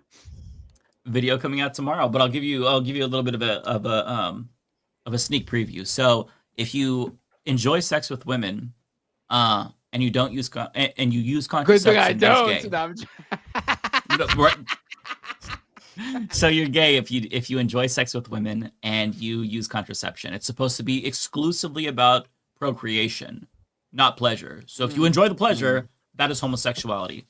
So the more you know. Sounds legit. The rules are that's literally the thumbnail, Ariana. It sounds legit, bro. Oh, really? Yeah. great minds think alike. Exactly. Friends, Okay, I gotta thank you for the take off. 5. I got a dinner. I'm meeting a friend for, but I love all of you. Welcome to the show, Ariana. So happy you're here. Don't let Binder get you down. And No. Why do you what? Thank you for having me. and with Lance. that, I take. Take care, Lance. Whoa, too close. Too close. Okay. Okay, with 5. Thank you. Maybe by Trump being the next FDR, they mean he's going to serve more than 2 terms. That I would believe. Oh, yeah. Cocoa Puff, thank you for the 5. Appreciate that. Keep up the great work. Who do you think should run for president, assuming we will still have a democracy like Jon Stewart from The Daily Show? He's a progressive. Oh, man, I haven't even thought about that at all. I'm fine with Jon Stewart. I'm not holding my breath. I'm sure it'll be Pete Buttigieg or Gavin Newsom or John Fetterman. It's going to be some demon. So I'm not. I don't know how people just are trying to even survive looking at that. Yeah. I can't even think that far ahead right now, honestly. At least in 2016, it's like, okay, well, Bernie's opening the door. There's something to look forward to. But like this time, it's like the bench is not great. There was a poll from Echelon. I'm not sure how good they are, but it showed Kamala leading by a lot out of potential Democrats. And I'm like, all right, let's do it. Fuck it. Let's do it. Let's keep trying. It worked for Trump, right? Okay. I mean, So for Biden, third time was the charm for Biden. That's true. Honestly, I don't know, and I'm tired of trying to understand what this country is going to do. So I don't know. I don't know what we're going to do. It's probably going to be the weirdest, stupidest thing or unexpected thing. It's just going to be incomprehensible, whatever it is. John C., thank you for the $20. My goodness, very generous. On unemployment, you cannot get Medicaid. I don't know why this has not been addressed by Democrats. Insurance is very expensive. Feels like center-left wants to pay out the ass. Yeah, that's the thing. They need to address it, but part of the problem is they don't want to do away with the Obamacare framework because that's Obama's legacy. But it's shit. I'm sorry, it's garbage. It was Heritage Foundation right-wing policy, and at a minimum, we should have a public option. But I mean, we've gotten so far away from Medicare for all, where Biden was running on a public option, never mentioned it, and then Kamala was running on expanding Medicaid or Medicare. And that's great. Those expansions matter. But, I mean, just give us Medicare for all. We need Medicare for all. We don't need private insurance. And I wish that people would not be afraid to say that we should abolish private insurance. Like, Republicans will use that as a gotcha. Oh, well, Bernie Sanders' Medicare for all bill abolished private insurance. Good! Do you not deal with these fuckers? They're leeches. Like, who wants to deal with private insurance? We don't need private insurance. You create a robust healthcare system that's so good that there's no need for them. You don't need them. They're a middleman. Like, why are you're going to leave some things out so that way they have something to cover and charge people? No, get rid of them. Abolish all of them and jail the CEOs extrajudicially. Get a little authoritarian with it at this point. I don't give a fuck. They're killing people. Fuck them. Chris Corcoran, thank you for the $5. Between Rachel Zegler having to apologize for Trump comments, oh, I wish she didn't apologize, and with the Sebastian Stan Apprentice interview gone wrong, that I don't know who that is. Is Hollywood caving to Trump? Yeah, I think they are. Hollywood, they are a bunch of cucks. They're liberals, and liberals traditionally they're not very courageous, we'll say. I think that's been demonstrated this week. I mean, look at Mika Brzezinski and Joe Scarborough, like, groveling before Donald Trump so he doesn't throw them in jail. I mean, it's fucking hilarious. And there was a report that they did meet with him because they were worried about retribution. Like, what are you worried about retribution for? You're multimillionaires. If you like wanted to drone strike you or something, you could literally just leave the country. You can pay for private security. Why are you so afraid of this clown? It's ridiculous to me. I don't believe it. I don't think they're telling. That's not the. Yeah, it's access. They want access. That too for sure. Okay, I've got. Let's see here. New member, thank you so much. Iki Tagawa 357, appreciate that. And then I have another one that's not showing up. Oh no, it is. It's just out of order. Tanya Oberkaiser, thank you for the $10. My friends and myself have been stockpiling the morning after smart plan for our teenage daughters just in case in Indiana. Yikes. That's a really good idea too. And also delete any period tracking apps, especially if you're in a red state, that can be used against you. Just be overly cautious. Don't live like in a state of paranoia constantly and become a fucking doomsday prepper, but just like do reasonable things to protect yourself. Try to use more encrypted apps. Stockpile morning after pill. That is brilliant. If you have a daughter, or if you're a young woman, or if you could get pregnant, have that on supply, because yeah, access might be more difficult. Okay, that's all I have. Don't ever talk about stuff on Instagram or any social media app because they will rat you out. Sorry. Yep, 1,000%. Yeah. They absolutely. Well, it's already been happened. It's been done actually. Yeah. So Ariana, did you have any that you wanted to read? I just Anybody had send you? one $20 one, no, and then another $14 one from Tigwick and Dark Cobra. So thank you so much. Nice. I can buy myself like 3 Chipotle burrito bowls. So thank you. It still means a lot. I appreciate it. Once we get super chats all hooked up for you, then be way easier. Yeah, hopefully. Yeah. Okay, Matt, go ahead and read, and I'll just try to follow along. All right, cool. Radio Friendly Box with a super chat. We are the 7th member. Yeah. I mean, you guys are. The audience is the 7th member. I mean, you were the 6th member, but then Ariana came along and bumped you guys down to 7th.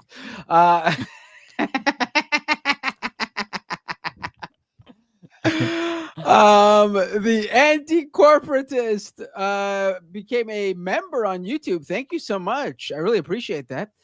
Tokyo Hans with a super chat. Mike money. Thank you. I don't need Mike money. I need Mac money.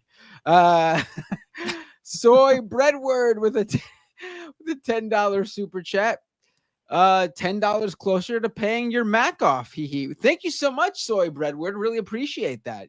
For anyone who missed out, the reason there's been no technical difficulties on my end of this episode is because I just upgraded to the new Mac Mini M4, and it's going a lot better than it ever went before in terms of how smooth everything is running. So a big upgrade here, a big downgrade to my wallet. And Angelin de Bagashagi with a super chat. Sarah McBride has caved and said she won't fight the rule change. Yeah, we've been talking about that. Mike said it best. Parker with a super chat. Help Ariana get monetized. Check out her channel. Yes, folks, definitely do. Ariana, what's your YouTube? Let's name drop it again. What's your YouTube channel username? It's just Ariana Jasmine. I'll send you a link right now. I'm monetized on YouTube for some reason. It just doesn't give me that super tab option. So that's weird. Oh, really? I don't know what's going on, but the tab I would say doesn't show up for me. Talk to the YouTube people. You can like chat with one of the customer service reps. They might be able to just turn it on for you. Okay, cool. Yeah, I'm definitely gonna do that. But definitely subscribe because I'm still like beefing up my YouTube channel. I have YouTube dreams, so go subscribe. She's got big plans. Yeah. Yeah, I had those. I've had those same big plans for TikTok and Instagram, and I've never do them. I know all about. If you need help, let me know. Yeah. All right. Yeah. I like to think I know some things about Instagram. Oh, I would say you do. Absolutely. I'm not gonna no doubt about that. I figure out every app at YouTube, so y'all got that covered. I cannot figure No, out I don't have. They have that covered. I'm the ones I'm big on. I'm are the still ones learning where myself. it's just text, no video. I mean, you can upload video, but that's not what they're. Twitter, Blue Sky, yeah. Let's go back to the. Oh, and you reminded me also. I have that second channel. Please follow that one so I can get that one monetized, so I can stream Fortnite on there. I'm dropping it in the super chat again. Just subscribe to it. Just subscribe to it. What is the name of it again? There's no name for it. It's just I dropped the link in the. I should have said that's Matt's second channel, but here I'm dropping it. It's just literally called Matt Binder's second channel. I'm gonna give it a name. I just haven't spent the time on so it. creative. When you search, I know. When you search Matt's second channel, there's like a different channel with 700 subscribers and like a jet. That's not me. I wish. Okay. I just want a channel where I can stream all their bullshit. Because I would just do it on. I think it's lame to start a second channel when your main channel isn't that big. But everyone has told me if you mix content on a channel, it actually hurts your channel. Like people go to a YouTube channel just to get a specific type of content. And if it's a politics channel and you're uploading like video game shit on it, it's going to hurt your channel. Yeah, you got to have a real like tight format, otherwise they don't like it. The algorithms don't like it, really. It's weird because like I don't have like a second Twitter account or a second Threads account or a second Blue Sky account to talk about different topics. You just talk all about whatever you want on your main account, you know? You can't really do it on TikTok and Instagram though, because if you kind of niche out, then people won't really engage. Yeah. So you can't. So are you saying that people like an array of content on there, or No, the you same have thing to as be niched. So for example, I do like political content. If I were to post like a reel of me hiking or something, that's terrible. It flops. It has to be like relative to your niche for sure. You gotta just gotta be that one person. Yeah. You gotta be a one-dimensional. Gotta stay in that lane. Yeah. Yep. Ugh, I don't like that. But you do what you gotta do. Yeah. Let's go back to the super chat. Tunbosin with the super chat. Congratulations, Ariana. Here's your inaugural donation to the Leftist Mafia. I appreciate sending me that inaugural donation. I will be keeping it. Ginger Eds. I think that's what Ginger Eds, or I think that's what it is. Ginger Eds. With a super chat. Please talk about tomorrow's House vote to eliminate nonprofits. We all need to call our reps. See the ACLU website. All podcasters should be screaming. Yes, they're doing this vote again, I heard. It is. Let me see where the ACLU has. It is unbelievable that there are Democrats who are voting for this. Democrats who called Trump a fascist, by the way, trying to give him this power. It basically gives the next president power to basically call any nonprofit group a terrorist organization and then ban them from their tax-exempt status. It'd be a death sentence. Eventually killing the nonprofit. Yeah. It's fucking country, I swear to God. It's such a shit country. Yeah. Kuya Damon with a super chat. Happy 100, Matt. Leftist Mafia crew and Ariana. Whoa. You don't gotta put Ariana separately. She's part of the Leftist Mafia crew. I went from listening to Pod Save to Pac-Man and now to all you guys. Crazy journey, but glad to have found you all. Wow. I'm impressed. That is a journey. Very cool. Tunbosin with a super chat. Mastodon, anyone? Nope. I mean, I'm on there. It never really took off. It never really took off because it has a bad user interface. But I looked at it and I'm like, nope. Techie people and developers like it. I'm on there, but it's not, it is what it is. Tunbosin with another super chat. Orange spray tan president cries he's being oppressed by BIPOC. Sources state lack of melanin to the cause of tears. And Tunbosin also says, Mike. Tunbosin's got a lot of super. Tunbosin's been dropping super chats all over the place today. There we go. Tunbosin also says, Mike, look up Chunibyo syndrome. Love though. I don't know what that is. I'll do it right now. Maybe, oh boy. Yeah. I'll do God. it. Just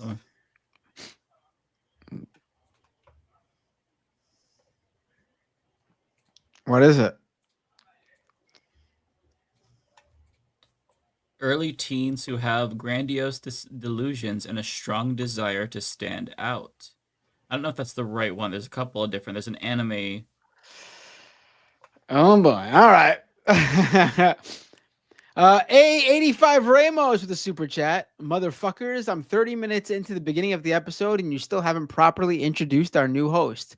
I want to know who Ariana is. I'm sorry. A85 Ramos. A85. Okay. And by the way, it's an anime. It's an anime. It's not a syndrome. It's it's called Love, Chunibyo, and Other Delusions. Okay. Okay, I'll check that out. I'm sorry, I misunderstood that. I didn't even realize we didn't do this. We didn't let Ariana introduce herself. She's been on the show before as a guest. Mm-hmm. So we already had rapport and felt like we knew her. Yeah. I assumed that everyone watching tonight has watched all 100 episodes of the Leftist Mafia in full. It's okay. It happens.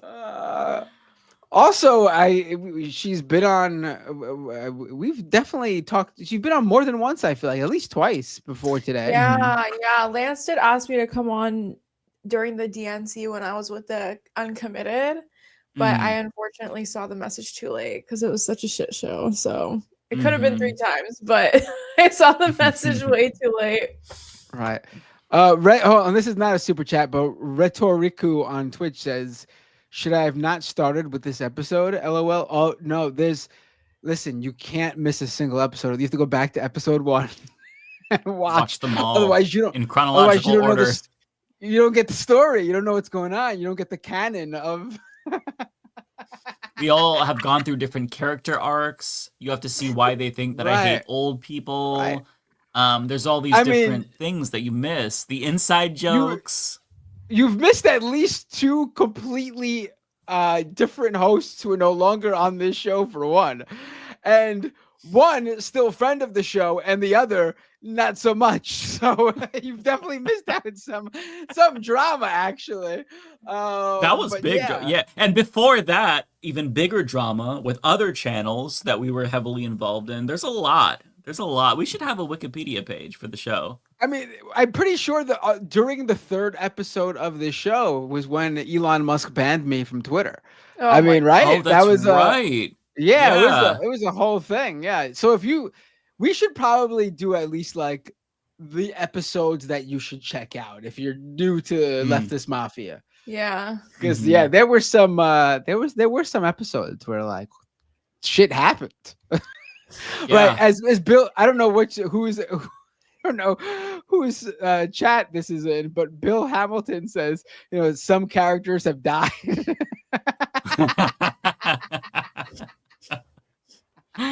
True. Right. There's been some swerves. I mean, there's been some real swerves. People have unexpectedly died on this show. That's funny. Sean Bean got killed off in this show. He was on Leftist Mafia, and then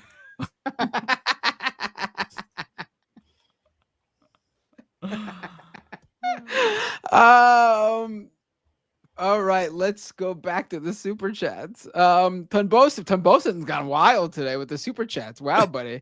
Bro, is Gen Z racist? Ask the resident Gen Zer. First of all, to the people who thought I was actually being mean to Ariana, I was pulling her leg. And also knocking Gen Z, because that's fun to do.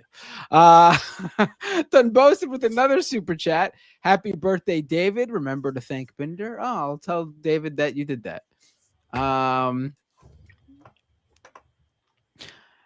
Argonian Bum with a super chat. Now it's time for a bit of the old. Oh shit! Someone realized my shirt. Okay, cool. Now it's time for a bit of the old ultra violence. Right. It's lower class brats. It's a song. It's from a band that I'm wearing. I thought they were just calling Bernice. for a violent revolution. Right. Bernice Anders with a super chat. Happy 100. Also, the cusp years are zillennials. Listen.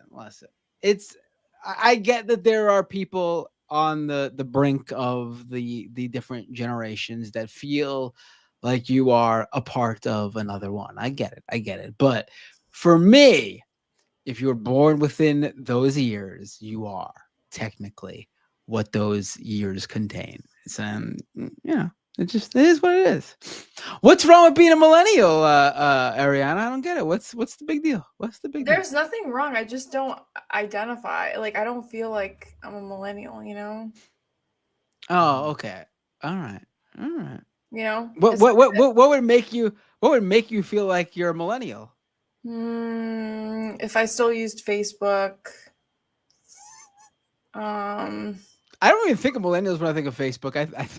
I think of boomers when I think of Facebook. Okay, yeah, I get it.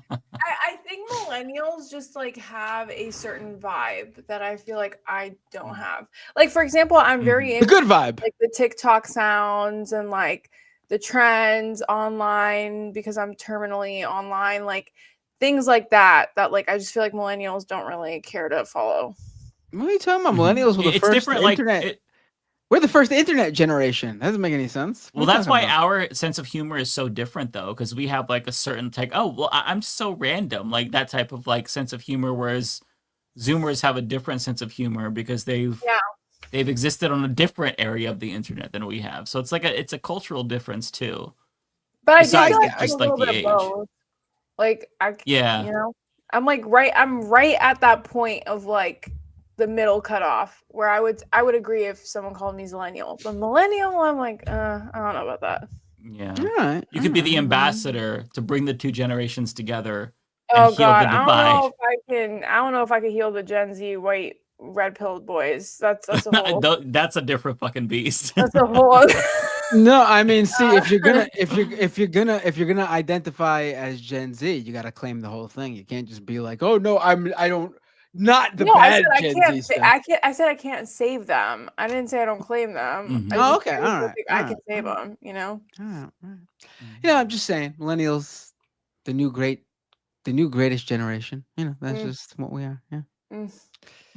We're the ones that didn't get more conservative as time went on, like boomers and Gen X. I'm so proud of. And seemingly a good cohort of Gen Z too. Oh my God. I feel like that's such a broader conversation though, because I feel like Republicans have really invested so much money in these red pill podcasts like Tucker Carlson, Joe Rogan, Candace Owens, Ben Shapiro. If our party would invest that way in such a deeper level that's like consistent to where we can put out meaningful content rather than, oh, it's 3 months before the election, everyone make TikToks and dance around, you know, like we would also be able to influence that way too, but we don't. So yeah, there's no investment here. Are you saying if I throw up some of my dance moves on TikTok, we'll win? No, that's exactly what lost. Kamala HQ is a failure. For TikTok, it's a literal failure. Yeah, it's not. The vibes were bad. Embarrassing. You know, when Marcellus Williams was getting put for execution, a lot of people were spamming her TikTok page, and they were like, Marcellus Williams, can you say something, do something? And like her page actually blocked his name completely. What? God, they're so out of touch. Yeah, it was a whole thing. Jesus. Democrats, I swear to God. So when people like Chank and Anna are like, oh, they're listening to us, I feel like it's like out of pure desperation because like they really have been ignoring their base. Not that I agree with them, but like the desperation for Dems to even acknowledge their base is so high that like Elon Musk responds to your tweet and it's like, you know, saving grace, you know? They do hate their base. Like they legitimately fucking hate their base. I'm sad. Okay, Matt, where are we at? Because I lost my spot. The last one was Bernice. Bernice said Zillennials, and we got sidetracked. So whatever comes after Bernice's super chat.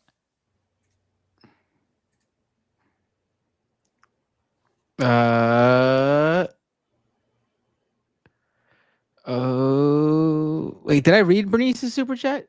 Yes, I did, right? Yes. Yeah. T-Types with a $10 super chat. There we go. Uh-oh, my YouTube. Hold on. Give me a second. I had to refresh the page because it got. Where is it? All right, T-Types with a super chat. Happy birthday, David. Oh shit, I gave this to Matt. Matt, you owe David some tacos. I will be buying myself tacos. Donnie Nunn with a super chat. What's up with Biden approving long-range missiles into Russia and nuclear war? I don't know. The dude's on his way out, and he's like, "Fuck it, let's stir some shit up." I don't fucking know what this administration's doing anymore. What a horrible fucking administration. Seriously. The Biden administration will go down as one of the worst. Yeah. Tokyo Hans with a super chat. Super excited to add Ariana to the panel. She has great insights to things happening in the Middle East. Amazing addition, and looking forward to the next 100. Thank you. I agree. Yeah. Carrie Shaw with a $20 super chat. Wow, thank you, Carrie. Happy 100th shows. I appreciate that. Jay Star with a super chat. Don't agree with Matt writing in Mitch McConnell for every local government position, but still love his content. I will continue to write in Mitch McConnell because I think he should be everything. I don't know where that came from. I've never written in Mitch McConnell in my life. I was gonna say, did you actually did? No, I don't know what that was about. It's very random. Themec with a super chat. As a straight, you're all pretty. I appreciate that. Well, thank you. Trans Girl 420 with a super chat. Wait, what happened to Illuminati? JK. Oh boy.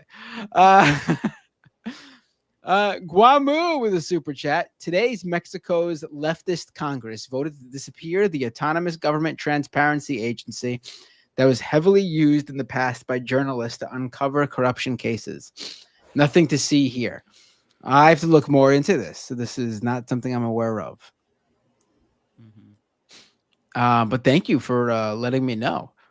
I will have to look into it. Angelin de Bagashagi with a super chat. By Trump being the next FDR, they mean he will put Americans in camps. Ooh. Tokyo Hans with a super chat. Called the second channel the Matrix. No. Celeste with a super. No, I don't like that. Celeste with a super chat. I don't like it. Oh boy, there. I guess that's that Gen Z humor. Hey.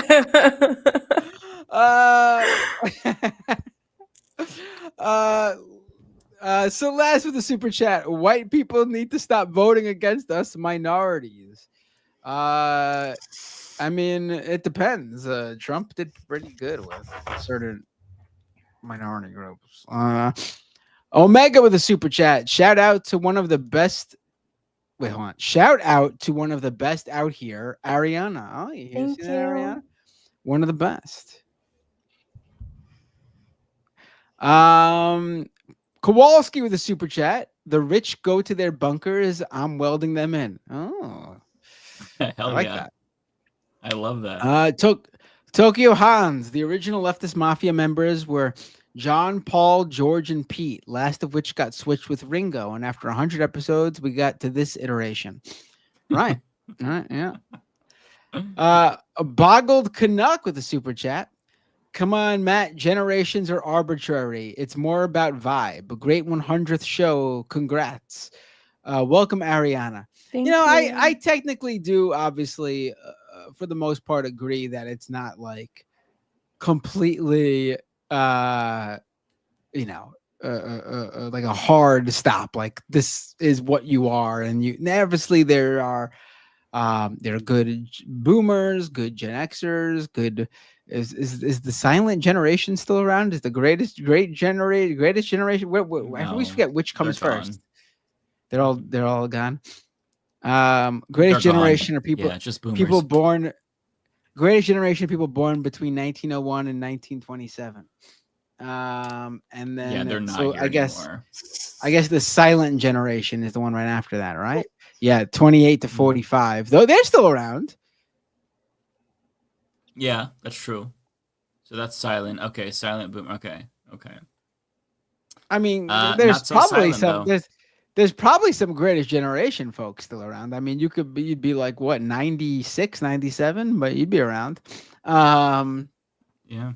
I mean, Jimmy Carter's the greatest generation, seems like. Yeah. But still around. There are also obviously trends going on that does fit in sort of a generational cohort. Like it is absolutely 100% that Gen X is now more conservative than baby boomers. Trump actually turned a good portion of, obviously not the majority, but a decent portion of boomers off of conservatives, at least when they vote. I mean, one of the reasons that Ann Seltzer poll in Iowa was so wrong was probably because she was calling a bunch of old white people in Iowa for the poll, and they were like, I'm not voting for Trump, because a lot of older baby boomers were like, white baby boomers were like, I hate Donald Trump. And they actually went more, they're not leftists, but they voted in that way. They voted against Trump. They voted for Kamala. I love how Ann is Gen like straight X. up shutting down her whole polling situation, though. She's like, "I'm done, peace out," and now Trump wants to. I mean, that's what happened. Funny. I mean, but that's totally what happened. Like, if you look at how baby boomers voted, they I think it was like a percentage point or two more voted for Kamala. Actually, like they were, but Gen X just turned out for Trump. It was like so disproportionate. Gen X went full blown Trump. It's just, again, obviously not everybody, because it was still a decent, but it is what it is. Yeah. I did get a couple more super chats. I got one from Dell. Thank you, Dell, for the 5. 2020 people, we're dying, Dems. Let's go back. 2024 people, we're in pain, Dems. Feel the joy. Yeah. Medicare for all equals all voters for you. Yeah, I mean, if they ran on Medicare for all, I think they would be unstoppable. Would the Republicans fearmonger? Of course they would. They would call it socialism and fearmonger about abolishing private insurance. But if they just believed in something and explained it and didn't resort to talking points and fucking scripted lines, I think they would be doing much better. But the problem is nowadays, even if they were to be much more populist, as people want to say, people just don't believe them. Kamala had some great policies, but I don't think that excited the base as much as they wanted, because nobody believes that she's going to follow through. Biden ran on a public option, never brought it up again. So, these things are nice. And it's nice, it's good to run on them, but at the end of the day, I don't think that your base is going to be excited to turn out if they just don't trust that you're actually going to fight for these things. I mean, Biden was talking about the fucking parliamentarian. What? Never bring up the parliamentarian as an excuse to not do something. That's insane. Jon Stewart talked about that this week, and he made a great point. You need to deliver. Okay, Kowalski, thank you for the 240. The night is darkest just before the nukes go off. Very bleak. Asa, thank you for the $2. Generations should be separated by school years. Yeah. One more here came in. 2 more came in for you. One from Tokyo Hans, one from Kowalski. Oh, Tokyo Hans, the super chat. Only the youth of Pelosi's generation can save us. I mean, what generation is Pelosi again? How old is she? What is she? Is she greatest? She's about silent generation, 83, something like that. So she's silent generation. I mean, those are the folks who, seems be pretty progressive in terms of for their time, right? These are the is this the group that fought in World War II, right? No, they're yeah, I think so, right? I don't know. I have no idea. No, Greatest Generation I'm fought trying in to do World the War math. II. Okay. Yeah. Okay. I'm Yeah, trying to do think the of the math in my people. head. I'm trying to think of the people who were of voting age during FDR's. During FDR. That's that's not.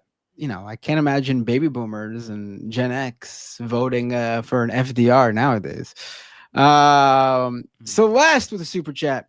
I'm for real. I'm for real. Stop talking in general, y'all. It's about whites. Kowalski with a super chat. Carter will not die until after Trump in 8 months. Oh, there are people who think Trump is looking really bad right now and he's not going to make it through his terms. Like he's from natural causes, not to obviously. Nah, evil people live so long. I think he's got another like 10 years in him at least. Yeah. Yeah. Well, yeah, Ariana, that's do you have usually any how it numbers? is. Oh, wait, I got on Twitch really quick. Robot Monkey Cat resubscribed for 24 months at tier 1. Wow, they've been subscribed for 36 months. Holy sh! I just renewed my health insurance via healthcare.gov for perhaps the last time. Happy 100th. I hope we're not all doomed. Oh, well, Same. yeah. Yeah. Skepteasy cheered 100 bits. What do you guys think of a leftist movement based on FDR's second Bill of Rights? I mean, I can't even, I can't even think right now about anything like that. I can't think like that right now. I mean, I think any sort of like, we got to just figure out what's going on right now. Honestly, like, Yeah, I'm worried about surviving at the moment. Like, I'm baffled by the people who are thinking like, who's going to be the Dem candidate for the primary in 4 years from now? Like, for 4 years? Are you fucking kidding me? I mean, I'm worried about what's happening tomorrow, 4 years from now. Yeah. Take Tara's advice. While you have health insurance, get your vaccines up to date. And if you're going to think electorally even like that, why the fuck are you thinking 4 years from now? There's going to be a super important election in 2 years at the federal level. But if you're in New York City, for at least, it was a super important election next year with the fucking mayoral race. Like, I'm not thinking these next 2 years, I'm not thinking about elections. I'm thinking about like what can Trump do when he has the fucking quadfecta. He's got both chambers of Congress. They've got the Supreme Court. I'm just fighting that as much as I can is going to be on my mind. I mean, these 2 years are going to be the most consequential ones. Like after the first, after the first 2 years, it's going to be full on. Like they're gonna like transform into like primary mode for the next election season, and it's going to become sort of and depending on what happens during the midterms. But these 2 fucking years, this should be where the full attention is right now. I mean, thinking 4 years from now is crazy talk. Yeah. Kowalski just chimed in saying, I thank you, Kowalski. We will be fine. It'll all work out. Evil still dies. That's true. Evil does still die. That's it. That's true. That's a good We're just going to go through it. Yeah. Buckle up, buckaroos. Oh, man. Did you have any new donations that came in, Ariana, or anything from Twitch you wanted to read out? Not really. Nothing from Twitch. Lance did raid me, so I appreciate Lance for that when he hopped off. But no, they've just been chilling and talking to each other, so nothing on my end. Well, that's pretty much the show. Do we want to raid anybody on Twitch? Awesome. Got any recommendations, Ariana? I was gonna raid Vio. She was one of the 4 Middle Eastern content creators that got banned from Ethan's Wrath. Oh, really? Yeah. Let's do that. Right. God, I hate Ethan Klein. Wait, who is she? Her name is Vio, VIO. She's doing a subathon, I'm assuming, to like make back money from the month that she lost. Also, she didn't even do anything. She literally did one more time. I'm sorry. VIO. VIO. None of them did anything. I'm so fucking mad at Ethan Klein. I used to be a huge fan. Oh my god, I fucking hate him. What a piece of shit. It was wild. It was so wild. And I'm friends with all of them, and I was just like, and all the Nazis on Wild. Twitter were like going crazy, and I'm like, this is straight up Middle Eastern Arab hate. Like, this is very targeted. All because they said they didn't like Sabra hummus. Like, no Middle Eastern person likes Sabra hummus. If you like Sabra hummus, you have no culture. Like, that's not our fault. Go get hummus. It's objectively disgusting. It's like wet cement. Yeah. It's literally wet it's cement. not Also, good. they come out with these nasty like pumpkin pie hummus. Like, I'm sorry, if you have that in your fridge, you need to go. Like, you just need to go live on your own world, Pluto, wherever you are, because we don't eat that. You know what I mean? You might. It's so we don't. gross. Yeah. I was gonna raise her. That's not okay, but it's okay to play Twitcher terrorist. Right. Twitcher terrorist is okay. Yeah, I know. Yeah, God, sorry, I got on a tangent. I got triggered. No, he also called Phil DeFranco on his live stream, and it was so awkward. Oh my god. I heard about that. I didn't see it. Really awkward. I was like, oh, what a dude, shit person. Yeah. Yeah, he's declining. Ethan decline. Fuck him. Yeah, absolutely. Fuck him. Fuck his wife. Fuck him. Fuck them all. All right. Fuck them all. Am we hitting start raid? Yep. I'm hit. I'm before we do that, right now. It's counting down. Everyone, thank you for sticking with us for 100 episodes. And Ariana, welcome to the show. We're so happy to have you, Ariana. Thank you. I'm so excited for the graphic. I'm going to be posting it everywhere. I'm so excited. Oh yeah, I can't wait to see that. All right, so I'm gonna hit that start raid button. Me too. We should all hit raid now at the same time, so it's just a complete like. Wait, let me know when you got people. I'm ready to raid right now. All right, here we go. Ready? 3, 2, 1. Raid now. Perfect. All right, everybody. We will see you next week, Wednesday. Yeah. Have a good one, guys.